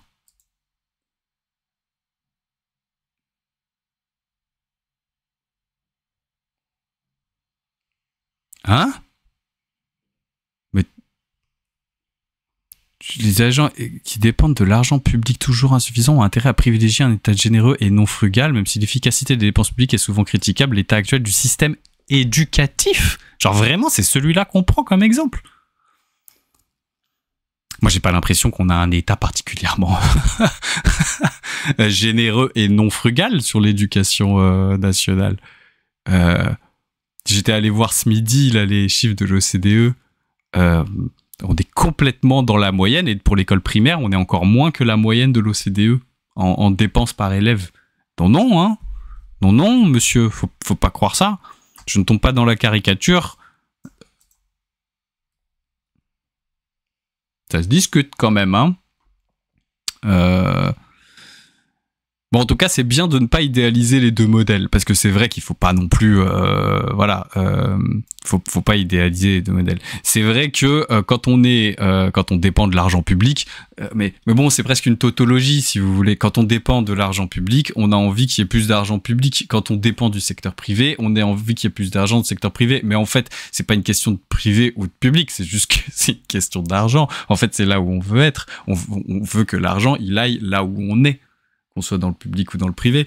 Mais la vraie différence, je pense, c'est que les gens qui travaillent dans le service public, ils ont, et ça, il y a pas mal d'enquêtes qui l'ont montré, ils ont une très haute estime pour le travail de service public. C'est-à-dire, au-delà de vouloir de l'argent, de vouloir plus de rémunération, de vouloir être dans des conditions de travail de nabab, de trucs comme ça. Enfin, moi, j'en ai pas vu beaucoup.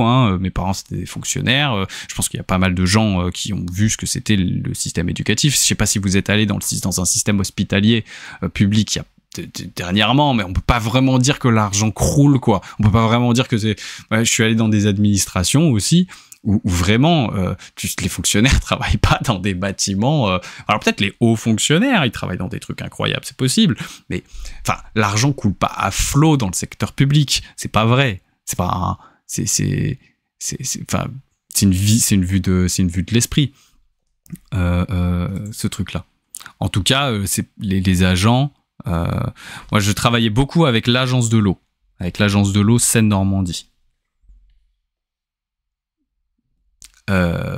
Bon, non, ça ne croule pas du tout l'argent, hein, pas du tout, c'est pas du tout la vérité. Donc voilà, je sais pas si c'est très pertinent. Ouais. Tout est science dans la mesure où nous faisons une réflexion sur la question, sciences politiques, sciences économiques, sciences sociales. Oui, mais c'est politique aussi dans les sciences naturelles, y compris dans les sciences vraiment... moi, je suis proche d'une historienne de Sorbonne Université, une historienne des sciences et de l'environnement, qui à la base était chimiste. Et puis pas chimiste... elle était chimiste. Et en fait, elle a fait le switch à un moment dans sa carrière. Elle est passée de sciences naturelles très très très poussées, hein, de la physico-chimique au sens moléculaire du terme, et elle est passée historienne des sciences. Et donc du coup, elle me dit, moi je me rendais pas compte que mon travail avait cette couleur politique, avait ce truc politique. On se rend pas compte, et c'est normal quand on est vraiment à fond dans un sujet. Moi j'ai lu des thèses à un moment dans le programme de recherche auquel je faisais la valorisation des connaissances. J'ai lu des thèses, j'ai rien compris. Des thèses en hydrologie, j'ai rien compris. En modélisation, tu captes rien. Et tu comprends bien qu'à un moment, il faut un niveau d'abnégation pour pouvoir faire ce type de boulot, pour pouvoir faire ce type de thèse dans certaines sciences physiques, en mathématiques, en modélisation, en sciences naturelles, très dur, que ça demande une forme d'aliénation, une forme d'abstraction totale qui va te permettre d'aller au fond des choses. Et ben cette abstraction que tu fais du reste du monde, où tu ne te poses pas la question forcément de toute la pertinence de ton calcul algorithmique, de machin, ou de ta chimie, tu peux pas passer du temps, si tu veux aller très très loin dans ce domaine-là, tu peux pas passer ton temps à refaire le monde, quoi. Hein. Tu peux pas passer ton temps à réinterroger en permanence le cadre dans lequel tu fais cet exercice-là. Et donc du coup, le simple fait de ne pas en remettre en question le cadre dans lequel tu pratiques cet exercice, bah déjà en soi, c'est une conséquence en tout cas d'un choix politique. C'est déjà en tout cas quelque chose qui va influencer ta vision du monde, c'est quelque chose qui va influencer truc. Et puis c'est peut-être pas quelque chose de neutre. Si on en arrive à ce niveau d'aliénation et d'abnégation et de spécialisation si complet, si total, si énorme, voilà. Et outre le fait qu'effectivement tu peux aussi avoir, et c'est ce qui te passait, moi j'avais des chercheurs, des chercheuses qui me témoignaient qu'il y avait aussi des gens qui financent tes études. Et si t'es vraiment à fond dans les sciences physiques, naturelles, chimie, etc., et que tu es pas du tout sensibilisé aux questions de l'influence que peuvent avoir un financeur sur... Tu peux parfaitement avoir l'impression que tu fais quelque chose de parfaitement apolitique, neutre et complètement détaché des considérations politiques, alors qu'en fait, pas du tout. C'est juste que tu les perçois pas. Et comme disait quelqu'un, professer qu'on est libre, c'est surtout indiquer qu'on ne perçoit pas le poids de ses chaînes. Pour le privé, on part du principe que si on dépense trop, la société finira par avoir des problèmes financiers. Pour le public, si on dépense trop, il suffit d'imposer plus. Comment faire pour bien utiliser l'argent ?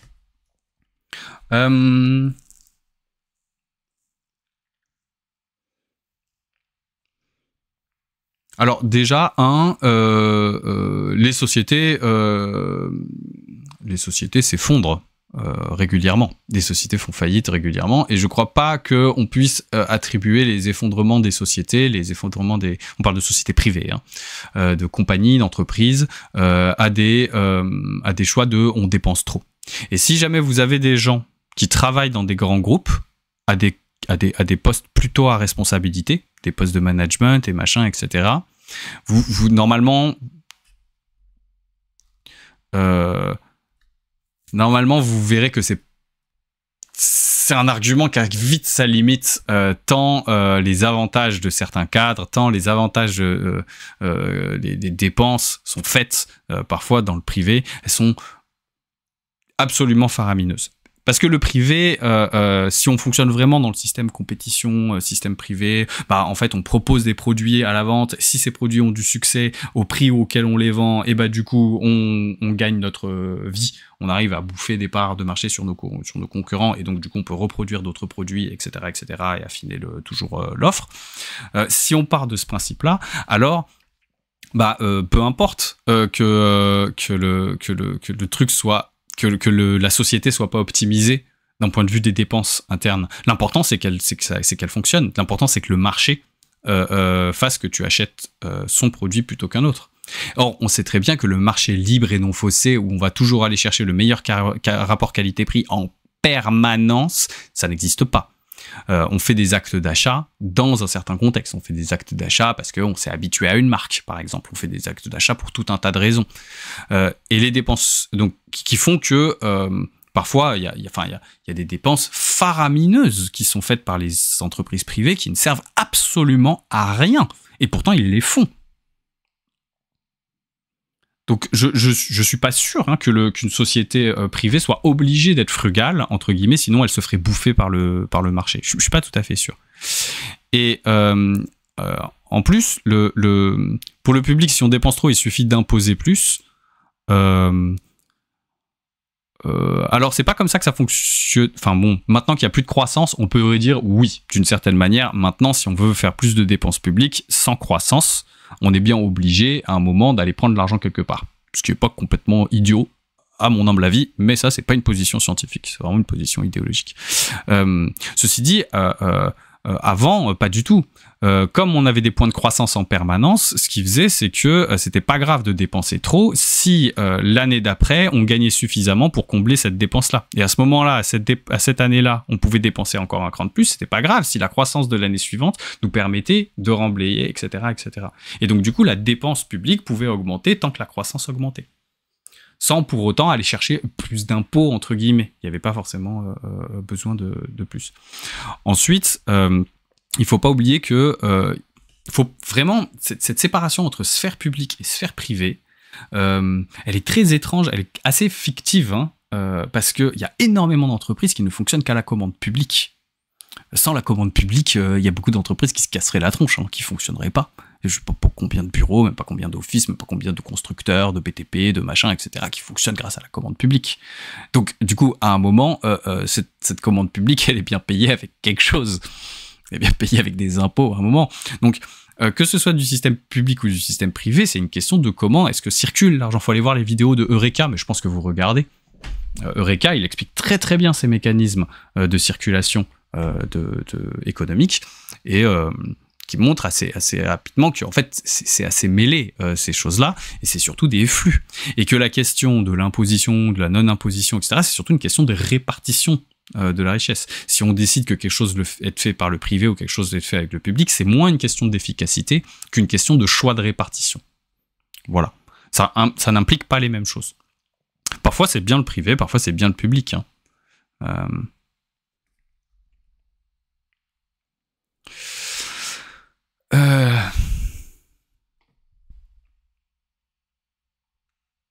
La sécurité sociale ne dépense que 6% de cotisations en frais de fonctionnement, alors que les mutuelles privées ponctionnent le profit, les frais de publicité. Oui, alors ça c'est vrai. Enfin, apparemment, il y a des systèmes publics qui sont extrêmement efficaces, hein, d'un point de vue de préservation de la dépense. Ils cherchent absolument l'efficacité, et surtout, il y a tout un tas de frais annexes qu'ils n'ont pas besoin de payer. Ça, c'est vrai. Une société, elle est obligée de dépenser des choses. Le budget de la pub, je crois que j'avais vu, alors n'est pas garanti par l'argumentarium, mais je crois que j'avais vu que le budget de la pub dans le monde, c'était genre le 3e budget après les budgets militaires, et le budget de l'éducation, c'est le budget de la pub. La publicité, apparemment, c'est énorme. Bon bah voilà, c'est vrai que la sécurité sociale, elle fait pas de pub, elle a pas besoin de faire de la pub. Elle n'a pas besoin de payer ça, elle n'a pas besoin de payer des cadres commerciaux pour aller démarcher des je sais pas quoi. Bon. Donc voilà, maintenant, ça c'est des débats, justement, ça c'est des débats qui sont très politiques, mais on pourrait peut-être, et ça vous dit, peut-être l'argu à un moment fera de la science économique. On ira voir un petit peu ce qui se dit en sciences économiques, où sont les bagarres entre les positions de chacun. Bon, il est 22h10, donc ça fait 1 heure. On va faire un petit point sur les législatives. Je crois que j'avais pas trop de contre-argus supplémentaires, parce que je crois que finalement, ça va finir l'esprit de mes collègues, bien à toi. Voilà, je voulais juste un peu... Ah si, un dernier point, c'est ça. À titre personnel, je trouve très grave la simple existence d'un parti écologiste. L'écologie est un sujet global. Et ce n'est pas les écolos de prendre parti sur les autres, mais plutôt aux autres sujets de passer vis-à-vis de l'écologie. Et ça, je trouve ça intéressant comme position. Mais je pense que c'est une position de quelqu'un qui a peut-être justement un manque de perception de ce que c'est le champ politique, dans le sens où l'écologie, de base, peut-être qu'un jour, ce sera une valeur universelle qui sera partagée par la droite, la gauche, par les conservateurs. Parce qu'il y aura toujours, hein, faut pas croire un jour qu'il y aura plus de droite, il y a plus de gauche, il y aura plus de conservateurs, il y aura plus de progressistes. Hein. Il y aura toujours des conservateurs et des progressistes et machin, etc. Enfin, si on est en démocratie. Si on n'est pas en démocratie, pas forcément, tu vois. Mais si on est en démocratie, il y aura toujours ça, des conservateurs. Et juste, il y a des valeurs auxquels on se rattache tous de manière universelle aujourd'hui, alors que hier c'était des clivages gauche-droite. Et l'écologie fait partie de ces choses qui peut-être demain seront des valeurs universelles, mais qui aujourd'hui sont très clairement dans un clivage gauche-droite. L'écologie de droite, ça existe pas dans le paradigme actuel, tout simplement. Enfin, ça existe avec beaucoup de contorsions et des trucs comme ça, mais pas à un niveau de structure ou d'état, etc. Parce que l'écologie nécessite de protéger l'environnement de l'être humain et de son système de production. C'est une variable, c'est une invariable plutôt, c'est un invariant de l'idéologie écologiste. De dire il faut protéger l'environnement. Et d'ailleurs, je pense que c'est quelque chose qui est partagé par cette personne. C'est de dire dans tous les aspects, il faut prendre en compte l'environnement. Mais en plus de ça, l'idéologie écologiste, c'est de dire l'environnement doit être prioritaire dans un certain nombre de choix. De dire non, si ça impacte trop l'environnement, à savoir quel est le trop, alors on le fait pas, tout simplement. Ça, c'est quelque chose qui va à l'encontre de la politique, de l'idéologie capitaliste telle qu'on l'a aujourd'hui, où le capital doit s'administrer librement. Il peut pas être limité. Et si jamais le marché doit protéger l'environnement, alors il faut une entreprise qui défende l'environnement pour pouvoir faire concurrence, etc., etc.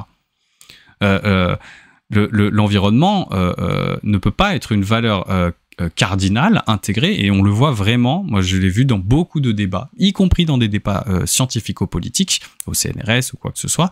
Là par exemple sur les PFAS, très vite arrive l'idée que oui, non mais l'écologie, vers des gens de droite, l'écologie, ok, mais on peut pas non plus empêcher les acteurs économiques d'exercer leur liberté.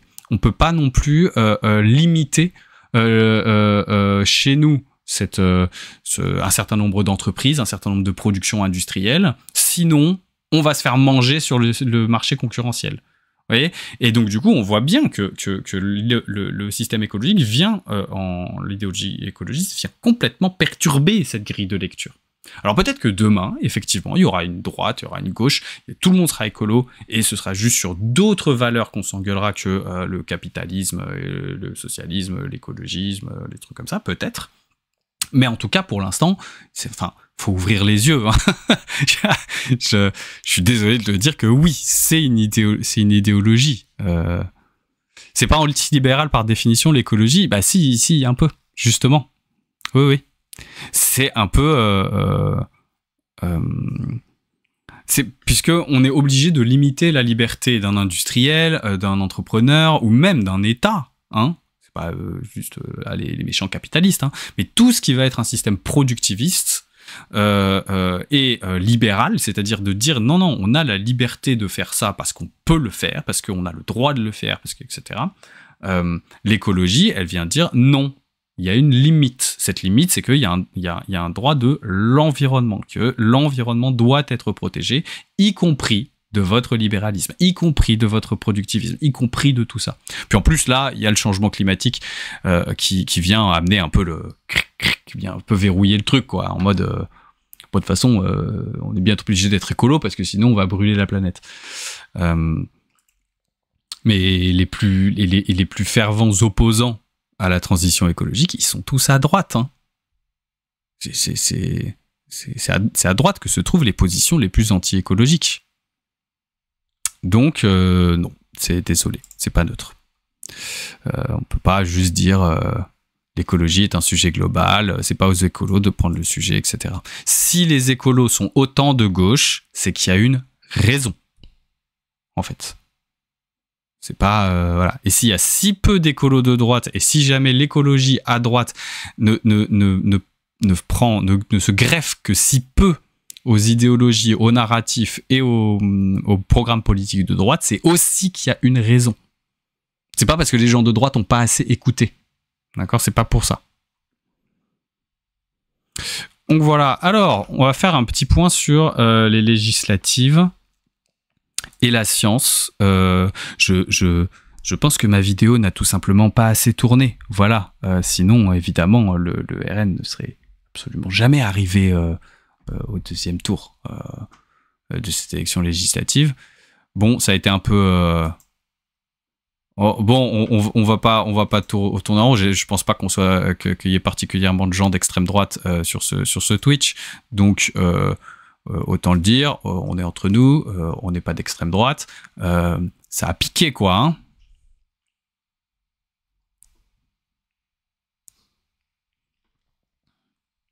Ça a piqué.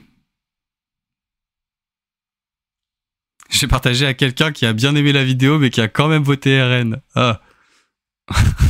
Moi, j'ai voté Bardépala. Ah. Ah.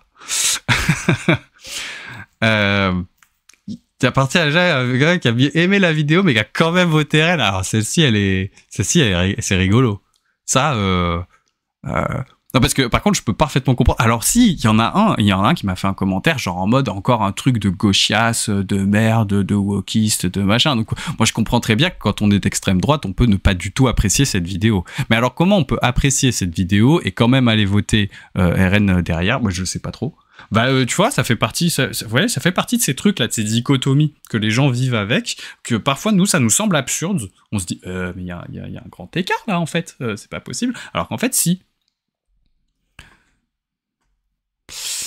Et il a dit encore juste un point, mais il a préféré le côté sécuritaire du RN. Ah, et anti-immigration. Voilà, c'est ça.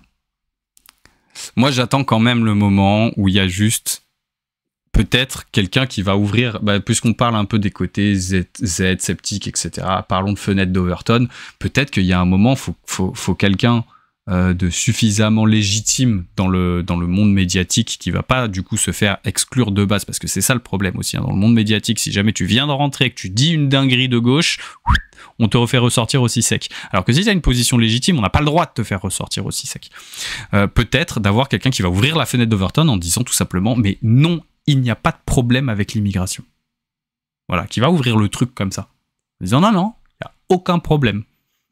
Du coup, ça va comment ça, mais comme vous pouvez pas dire qu'il n'y a aucun problème, et si, et ça, et ensuite, ça va réouvrir le champ sur, parce que ça, l'immigration, c'est, enfin, d'ailleurs, tous ces gens qui ont voté RN, ils ont jamais vu un immigré de leur vie, et moi, je vis dans un quartier populaire où il y a beaucoup d'immigrés, et ça ne pose pas de problème particulier.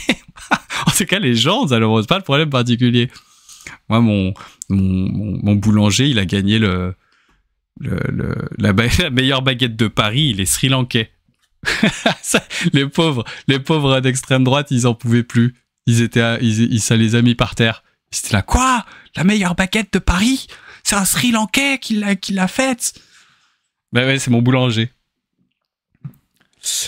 Donc, vraiment, peut-être à un moment, ils vont ouvrir la fenêtre d'Overton. Moi, je suis pour. Je dis pas qu'il n'y a pas de problèmes structurels et sociologiques et dans des problèmes de société liés à l'immigration, mais ce sont des problèmes qui, en fait, quand on les regarde de plus près, en fait, sont liés à des problèmes de société qui n'ont rien à voir avec l'immigration. C'est des problèmes de rapport avec la police, c'est des problèmes d'urbanisation, c'est des problèmes d'aménagement du territoire, c'est des problèmes de plein de choses. Et quand tu t'aperçois de la taille réelle de ces problèmes par rapport aux vrais problèmes qu'on a tous dans la vie de tous les jours, tu t'aperçois aussi d'à quel point ils sont mineurs. C'est assez mineur, en fait. Moi, mes problèmes de tous les jours, c'est pas du tout des problèmes qui sont liés à l'immigration. Moi, c'est des problèmes qui sont liés au transport en commun, ils sont liés au fait que je peux pas avoir un médecin dans les temps, au fait que quand je suis allé voir ma mère à l'hôpital la dernière fois, c'était vraiment une cata, comment ça tombait en lambeaux, que voilà, c'est quand même des choses qui ont pas grand chose à voir avec l'immigration, en fait, les problèmes. Sauf que là, le boulanger a du talent. Oui, c'est vrai, le boulanger a du talent. C'est vrai.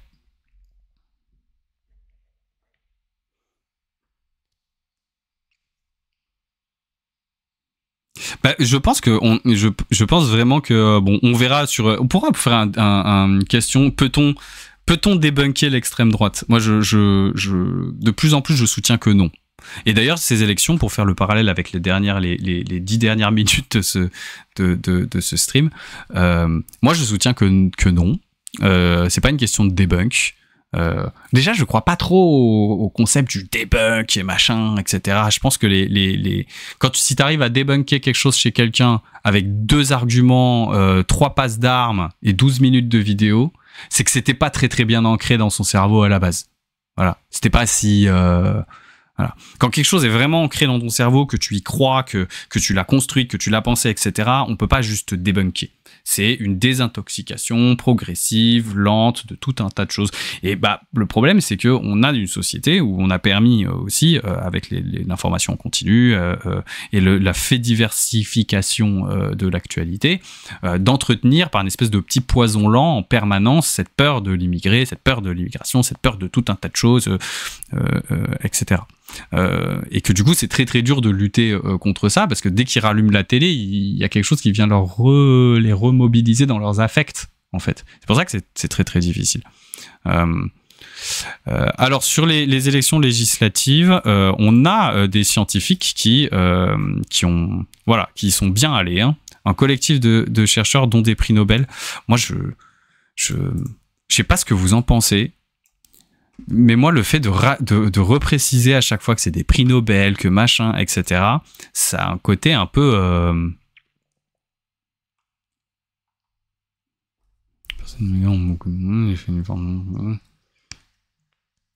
Ah oui, ça c'est vrai qu'il y a des immigrés qui ont sacrément des problèmes.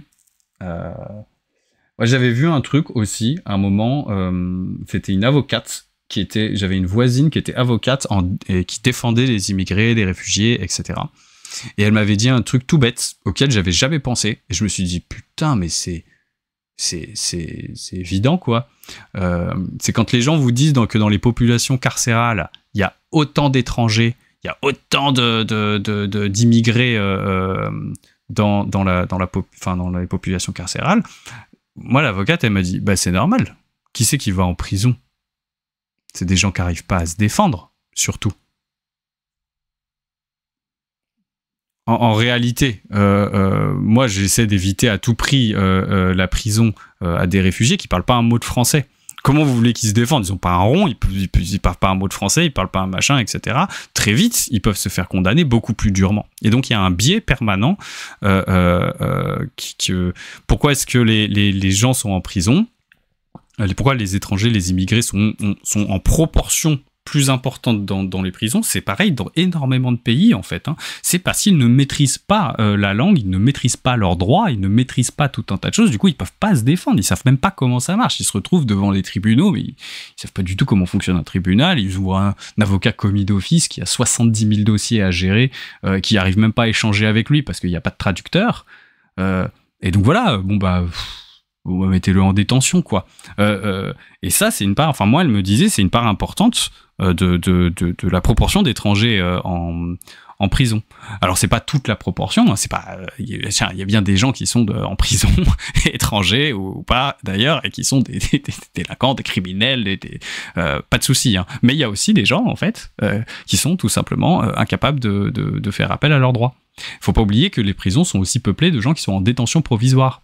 Et qu'en détention provisoire, si jamais vous êtes un bon avocat, généralement, jamais vous mettez le pied en prison, hein, en attendant votre jugement. Si vous maîtrisez un petit peu les arcades, si vous avez de l'argent, si vous avez un bon avocat, si vous savez comment ça fonctionne, si vous parlez français, tout ça, vous n'allez pas en prison pendant la détention provisoire. C'est quand vous pouvez pas vous défendre. Et c'est le cas des gens qui parlent pas français, qui sont immigrés. Voilà. Donc ça, c'est un truc à savoir. Quand on vous redira à un moment, comme un argument, qu'il y a beaucoup d'immigrés en prison, bah oui, c'est normal. En fait, c'est pas spécifique à la question d'une quelconque délinquance supérieure des immigrés. Si xénophobe et nationaliste isolerait la France de la communauté scientifique internationale. Ah, bah vous voyez, ça c'est ce que j'ai dit dans la vidéo. De toute évidence, la science ne peut progresser sans échange par-delà ses frontières, tant la recherche nécessite diversité. Actuellement, dans la recherche scientifique académique, le pays compte environ 40% de doctorants et 20% de chercheurs étrangers sur son sol. Et on l'a vu sur tous les étudiants étrangers. Il y en a 45% de doctorants à peu près qui viennent d'Afrique et du Moyen-Orient, d'Afrique, du Maghreb, du Moyen-Orient. Et si jamais on prend tous les étudiants, c'est plus de 50%, 55% qui viennent de ces pays-là. Et c'est principalement pour des raisons de francophonie. Et c'est une bonne chose. Moi, dans le programme de recherche dans lequel j'étais, il y avait plein de doctorants étrangers qui étaient principalement marocains, tunisiens, libanais, iraniens aussi, parce que c'est pas le Moyen-Orient, c'est un peu plus loin, mais voilà, et c'est vrai. Mais pour parler de la francophonie, et des Belges aussi. on va dire que c'est pour des raisons de francophonie qu'on fait venir des étudiants étrangers principalement. Et c'est super, hein, vraiment. Hein. Ça permet de faire de la recherche de qualité, mais ça permet de former des gens qui vont ensuite, la plupart du temps, alors s'ils veulent retourner dans leur pays parce que ils veulent y apporter leur pierre, etc. Oui, mais il y en a beaucoup qui restent en fait, hein, qui restent et qui vont faire ensuite, qui vont être des travailleurs en France demain, qui vont être des ingénieurs, qui vont être des docteurs, qui vont faire soit la recherche, soit l'application, soit tout un tas de choses, parce qu'une fois que vous avez une thèse, vous pouvez aussi travailler dans des entreprises, dans des structures publiques, etc. C'est une très grande source de richesse en fait, de faire venir des étudiants étrangers, et notamment d'Afrique et du Moyen-Orient. C'est ce qui permet aussi de faire des colloques. Fortement, ah oui, c'est débile de l'arrêter. Ah mais c'est complètement débile, surtout que enfin, c'est des gens qui sont très bien formés, quoi. C'est des gens qui sont très bien formés. Faut pas imaginer. Il y a aussi une espèce de à l'extrême droite, il y a un dédain, hein, pour la vie étudiante. Il y a un dédain pour les universités, il y a un dédain pour la vie étudiante, et donc un étudiant en licence de sociaux qui viendrait d'Alger, de Rabat, ça les sidère, quoi. Je pense que ça leur fait horreur. Mais même en sciences environnementales, en hydrologie, on peut pas dire que l'hydrologie c'est pas un métier d'avenir quand même, hein. On va avoir besoin, hein, de gens qui sont formés à l'hydrologie. Et ben c'était beaucoup de gens qui venaient du Maghreb. Extrêmement riches, franchement.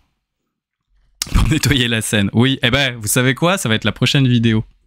On va parler de la baignade en Seine. Je fais un petit spoil, puisque vous êtes sur le stream. Donc voilà, défendre une science libre, indépendante et accessible sur les données scientifiques qui sont plus que ça. La crise climatique, alors évidemment, ça c'est toujours la même chose. Le climato-scepticisme, c'est évidemment quelque chose qu'on trouve le plus souvent à l'extrême droite, ça c'est vrai. Ça a été très très bien documenté, y compris aux États-Unis. De plus, piètre élève parmi les partis politiques français, le Rassemblement obtient de très mauvaise note de 3,80 sur 20 pour les positions sur la préservation de l'océan et de la pêche. Alors j'avais vu ça aussi, j'ai hésité à le mettre dans ma vidéo. Au moment où j'ai mis Réseau Action Climat, Bon Pote, etc., j'avais hésité, j'avais mis l'extrait avec l'évaluation de Bloom. Donc Bloom, c'est une association, je pense que peut-être que vous la connaissez, si vous la connaissez pas, c'est une association qui va faire du plaidoyer pour la défense des océans. Et notamment pour la fin d'un truc qui est une horreur, qui est le système de pêche actuel des grands chalutiers, et notamment du chalutage en eau profonde. Voilà, préservation des milieux naturels, et ils ont fait effectivement une évaluation de ce que votaient les gens. Alors ils sont très centrés sur l'Europe, parce que c'est là que se décident quand même pas mal de choses sur la question des océans.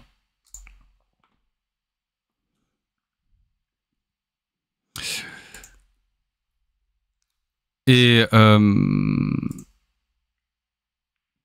nous appelons l'ensemble de la communauté scientifique ainsi que chacun à l'objectivité, mobilisons-nous ensemble, faisons front pour protéger notre avenir scientifique. Bon, bah il n'y a pas besoin, il n'y a pas énormément de placements politiques. Alors on en a une autre ici qui a été faite. Ça c'est les scientifiques en rébellion. Et alors les scientifiques en rébellion, oui c'est là. Scientifiques en rébellion. Ils sont quand même apparemment presque 3000, donc là ils sont 2500, mais apparemment là, ils seraient 3000 à avoir signé cette tribune. Nous sommes chercheurs. Eh ben voilà, hein. Le wokisme des universités. Le revoilà. Écriture inclusive. C'est terrible. J'espère que vous voyez les vidéos de Linguistica et de montée sur la langue. C'est vraiment génial. Ah, il est en train de partir full politique, c'est assez rigolo, mais c'est vraiment bien.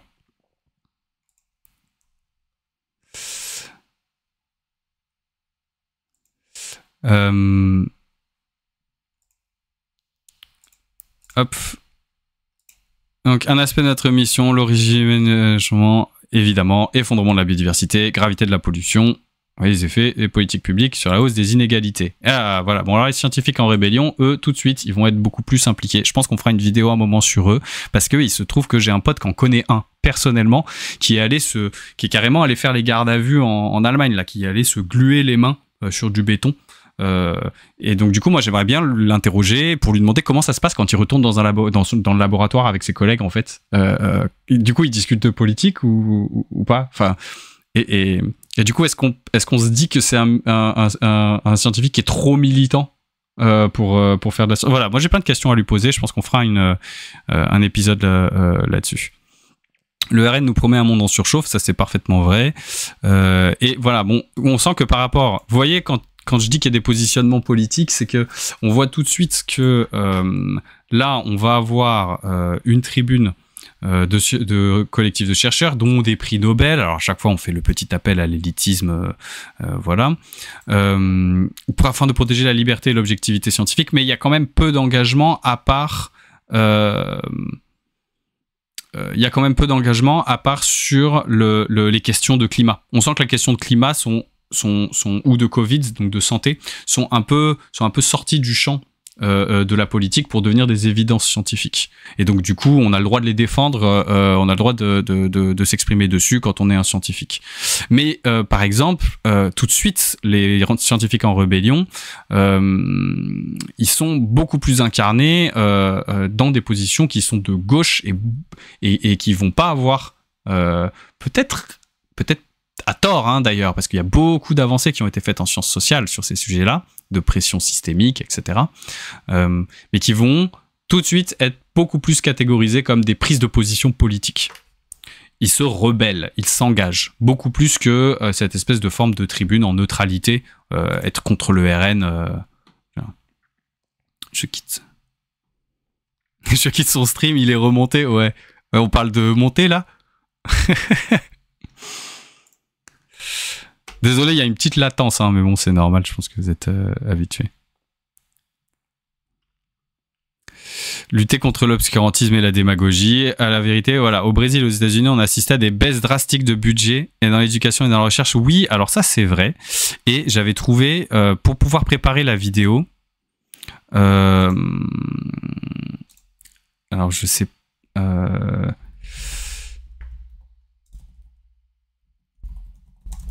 Je vais retrouver voilà, la liberté académique menacée dans le monde. Donc, le monde, c'était c'était vraiment il n'y a pas longtemps. En 2024, avait vraiment montré, ils avaient fait une carte, voilà, qui montrait un indice de liberté académique, avec pas mal de critères, etc. Et alors évidemment, il y a des pays comme la Chine où la liberté académique, bon bah... Voilà. Et en fait, on s'aperçoit qu'aux États-Unis ou au Brésil, ils sont un peu plus bas que la France, etc.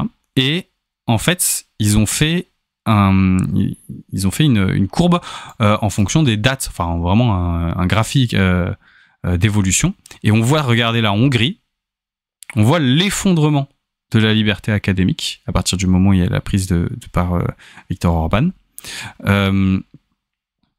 L'Inde, depuis l'arrivée de Modi, c'est pareil, effondrement de la liberté de la recherche et de l'enseignement.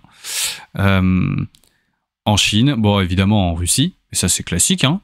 Aux États-Unis, on commence, alors que c'était vraiment le temple de la liberté, tu peux tout publier aux États-Unis, hein, de la liberté académique, et ça s'effondre, vraiment, hein. Et au Brésil, pareil. Alors en Argentine, ça n'a pas encore chuté, mais ils avaient interrogé la scientifique qui avait fait le taf. L'Italie reste haut, pourtant. Peut-être que c'est... Attends, on peut se balader dedans. Ils n'ont pas les données de 2023. C'est pareil, l'Argentine est très très haute. Mais il n'y a pas encore les effets de la politique de Milei. Et donc du coup, il n'y a pas encore les effets de la politique de Meloni. Je pense que ça, c'est les données 2023. Meloni, elle a été élue fin 2022. Donc du coup, ils n'ont pas encore eu le temps d'agglomérer, je pense. Mais au Brésil, ça avait fait... alors je sais pas où est-ce que j'avais vu Mais c'était pareil, on voyait cette chute de Bolsonaro, due à l'arrivée de Bolsonaro. Donc, c'est pas une vue de l'esprit que l'extrême droite s'attaque aux libertés académiques. C'est pas du tout une vue de l'esprit. Et c'est parfaitement logique, hein. C'est dans leur logiciel idéologique. C'est toujours comme ça. La liberté académique, c'est produire des vérités, et ces vérités-là, elles vont aller en contradiction avec les vérités qui sont nécessaires à l'établissement d'un système autoritaire. Parce que comme la fin justifie les moyens, il faut absolument que si les moyens que tu mets en place sont des moyens extrêmement autoritaires, ben, il faut absolument que la fin soit justifiée. Donc si jamais il y a des scientifiques qui produisent des connaissances et des faits et un certain nombre de choses qui vont aller directement menacer cette fin, qui vont aller la délégitimer, ben, c'est un danger. Parce que du coup, il n'y a plus rien qui justifie l'autoritarisme, etc. Et le truc s'effondre. C'est vraiment c'est pas pour rien, hein, qu'ils s'attaquent aux universitaires, les fascistes. Donc du coup, pour les législatives, j'ai déjà dépassé de 10 minutes. Et je pense qu'à un moment, va falloir que j'arrête le stream, mais c'était sympa. Pour les législatives, j'avais regardé 2-3 trucs, mais je voulais vous montrer quelque chose. Tout le monde a été très choqué par la percée du RN par rapport au truc. Bon, choqué, avec des guillemets, je pense qu'on pouvait s'y attendre. Mais moi, je suis un peu... voilà, ça fait quelques années maintenant que j'ai fait un tableau où je récupère les résultats de toutes les formations politiques aux élections présidentielles, aux élections législatives et aux élections européennes, histoire de voir des tendances, de voir comment ça serait en 3 gros blocs. Moi, je crois à la théorie des 3 blocs. Je crois que vraiment, il y a une structuration parce qu'il y a un bloc libéral qui s'est fabriqué progressivement, hein, qui était un peu de gauche, un peu de droite, etc. Mais il a fini par s'agglomérer et il crée donc du coup 2 alternatives. La première, qui est la première automatique à l'alternative libérale, c'est l'alternative de solidarité qui est généralement le système de gauche. Il dit stop au libéralisme, à la bagarre de tout le monde mis en compétition. Il faut revenir à des services publics et une répartition des richesses. Et comme le bloc libéral peut pas supporter cette remise en question, il va décrédibiliser cette option et favoriser automatiquement un autre type de solidarité qui est la solidarité par l'identité et non plus par la répartition des richesses. Et donc du coup, c'est la création d'un bloc vraiment de gauche radicale, solidaire et de répartition, et la création en contre-feu d'un bloc identitaire, elle est consubstantielle à la création d'un bloc libéral. Voilà, elle peut pas ça va automatiquement se mettre en tripartie. Et donc du coup, moi, ça fait des années que je pense ça. Et donc du coup, ça fait des années que je mets... Attendez, il faut que je change le navigateur.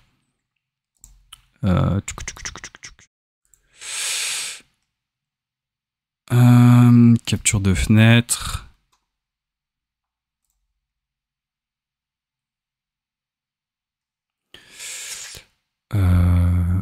Voilà, donc ça,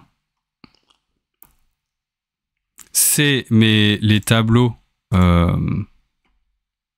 des élections, bloc par bloc. Vous voyez, il y a bloc populaire, bloc libéral, bloc nationaliste. Et ça, c'est l'évolution des blocs des législatives. Donc là, c'est la dernière législative, 2024. Donc on voit que l'abstention qui est là, elle s'est complètement effondrée. Je ne sais pas si vous voyez bien. On voit qu'elle s'est complètement effondrée. Et que les 3 blocs sont remontés. Et on sent que le bloc libéral fait de la... Vraiment, ils ont réussi à remobiliser particulièrement leur électorat. Mais on voit que la montée du bloc de gauche, même si elle est un peu plus tassée, un peu plus lente, elle est là. On voit bien les tendances sur les 3... à chaque élection, on voit bien les tendances montantes des blocs de gauche et des blocs nationalistes, et la baisse structurelle du bloc libéral. Elle est évidente.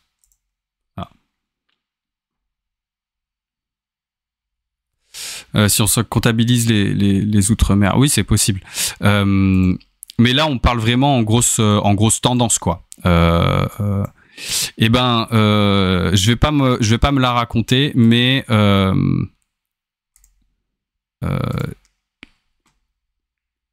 ça, c'était avant les élections de 2024. C'était ce que mon modèle avait prévu.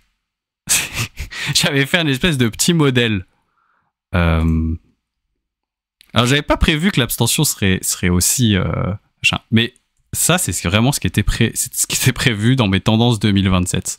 On n'est pas très loin, hein, quand même. Ça ressemble un peu. Ce qui me fait dire que la tendance va continuer. La tendance va continuer, que l'affrontement en 2027, parce que là, à mon avis, avec tous les désistements, je pense qu'on va vers un blocage des institutions. Ce qui, honnêtement, ferait peut-être pas plus de mal. Non, je sais pas ce que vous en pensez. D'où le besoin d'une meilleure constitution. Bah oui. Je pense que ça va éclairer, en fait, peut-être qu'un an de blocage institutionnel de la 5e République, ça va tous nous faire du bien. Peut-être ça va faire du bien à tout le monde. Bon, évidemment, il faut juste pas que faut pas que ça parte en sucette. Mais si ça part pas en sucette, ça va peut-être faire du bien à tout le monde. On vit à un rythme de réforme et d'élection qui est insoutenable, et avec une information en continu qui passe son temps à remettre toutes les petites phrases et toutes les réformes et toutes les engueulades et tous les trucs qu'il y a à l'Assemblée. On est sur un espèce de train infernal, on ne s'arrête jamais. Jamais on ne s'arrête sur ce rythme politique. Et peut-être que finalement, un an, ça va nous faire du bien. Peut-être que ça va bien mettre en exergue les problèmes structurels de la 5e République. Et peut-être que on va sortir par autre chose. Moi, j'avais particulièrement suivi la Convention citoyenne pour le climat et notamment le rôle qu'avaient joué les scientifiques dans l'information auprès de cette convention. Et je pense que peut-être qu'on reviendra, en tout cas c'est un espoir que je donne, qu'on reviendra à ces questions de démocratie beaucoup plus participative que là, on a vraiment un système qui est sclérosé, qui est très très très sclérosé, et c'est pas un truc qui est péjoratif, hein, c'est vraiment sclérosé au sens de l'image du terme, quoi. C'est très très difficile à faire bouger et on va se retrouver dans une impasse structurelle. Maintenant, pour vous rassurer, alors j'ai vu qu'il y avait un tweetos aussi qui l'avait remarqué.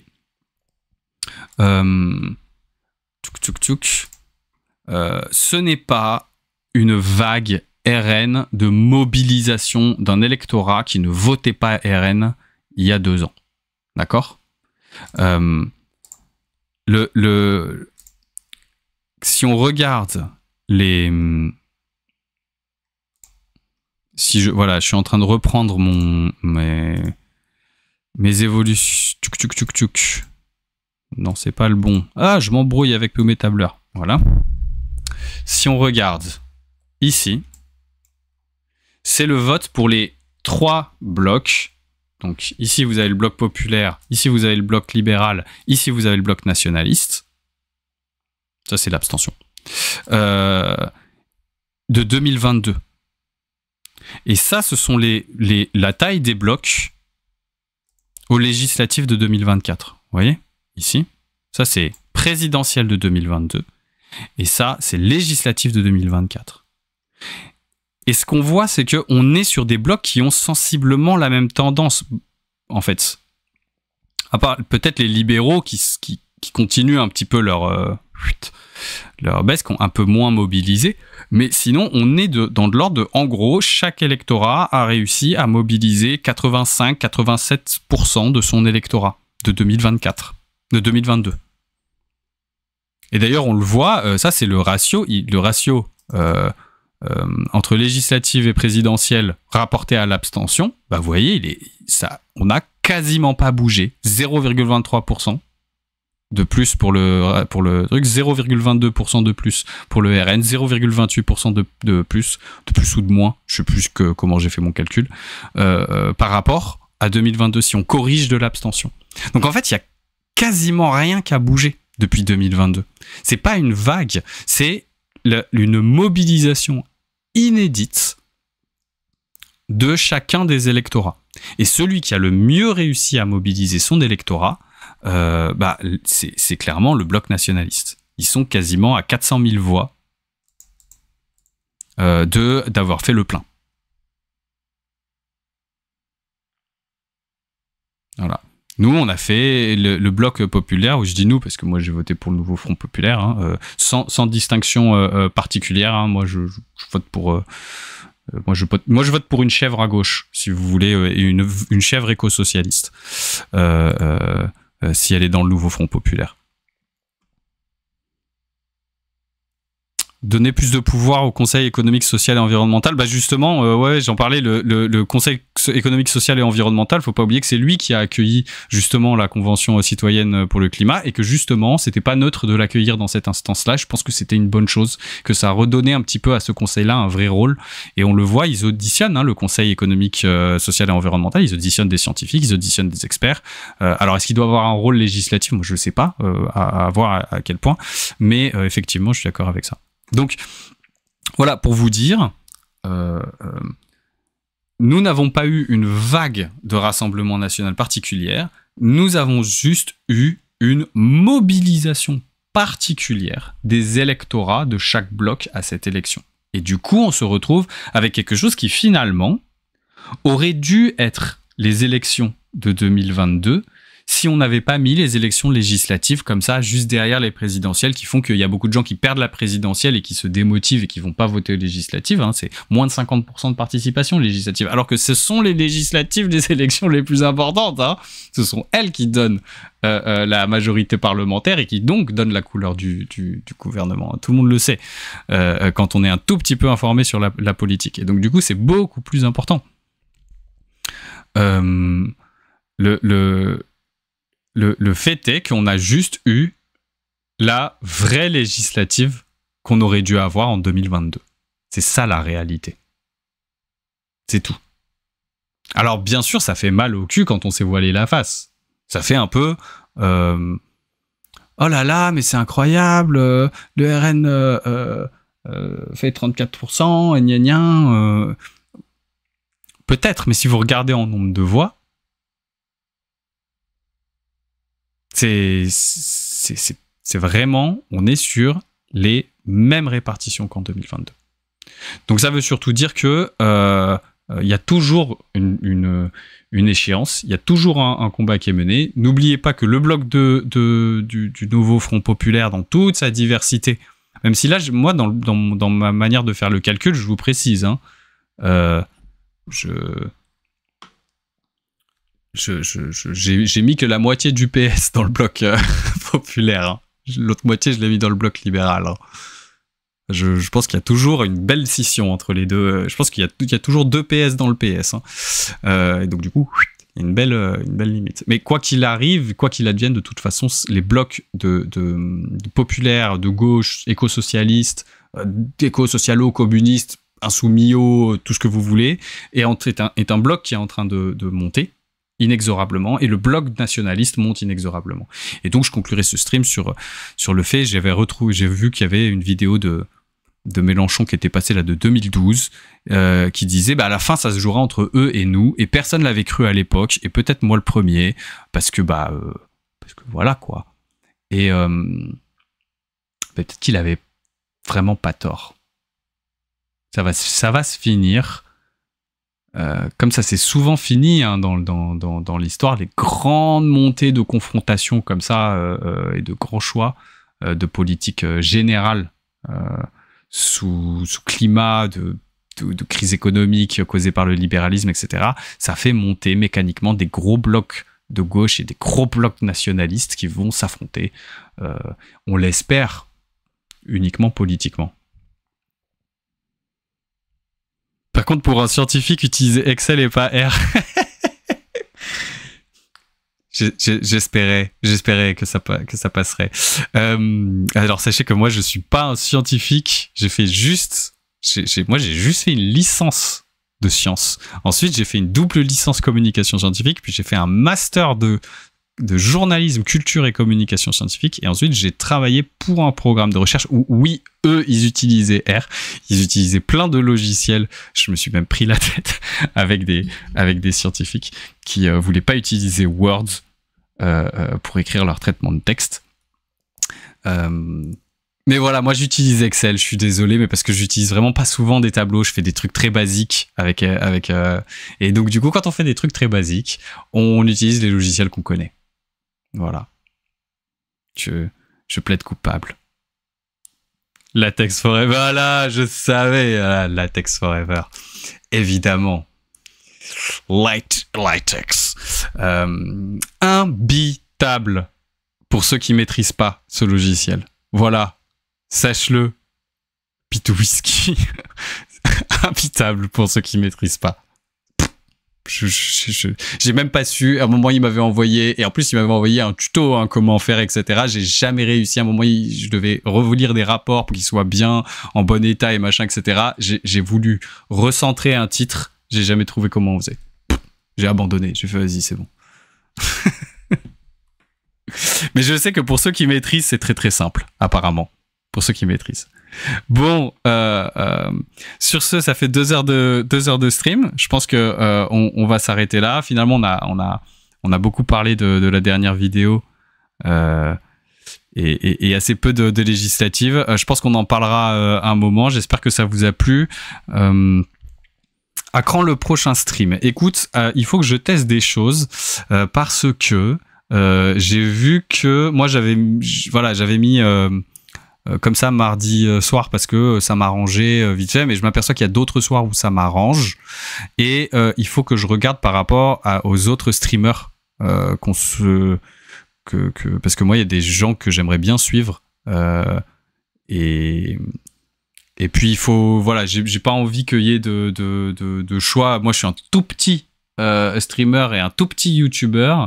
Si je commence à aller sur les mêmes plages horaires que des gros streamers, je sais pas si ça me bénéficiera. Ou alors peut-être qu'au contraire, il y a un effet de vase communicant. Voilà, j'ai pas encore étudié le truc, je vais voir. En tout cas, je vais essayer de le faire rapidement. Le but, c'est d'avoir un rendez-vous hebdomadaire, pourquoi pas plus. Moi, j'aimerais bien aussi, honnêtement, il y a des moments, moi je sais pas s'il y aura beaucoup de gens qui seront motivés, mais le matin, moi, après avoir amené ma fille à la crèche et devoir commencer ma journée, j'ai avoir écouté la radio le matin, je me refais un café et généralement entre 10h et midi, je fais de la veille. C'est-à-dire que je vais aller chercher des articles, je vais aller chercher tout un tas de trucs, etc. Et parfois, je m'égare un peu. Je me perds sur Internet, comme dirait une certaine YouTubeuse.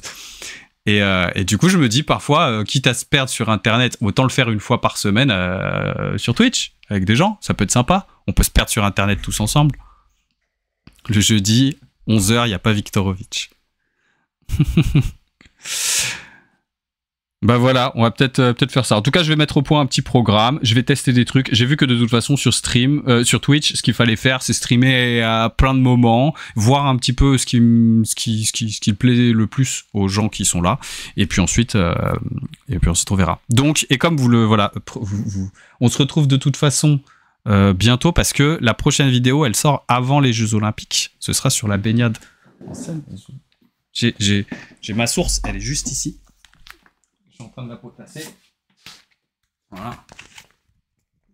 C'est vraiment sur ça, je prends les toutes dernières informations scientifiques sur la baignade en Seine et en Marne, puisque ce truc-là, il a été édité en juin 2024. Alors vraiment, on est au plus proche. La baignade en Seine et en Marne, avec les trois scientifiques qui sont spécialistes du sujet, que je connais bien. Voilà.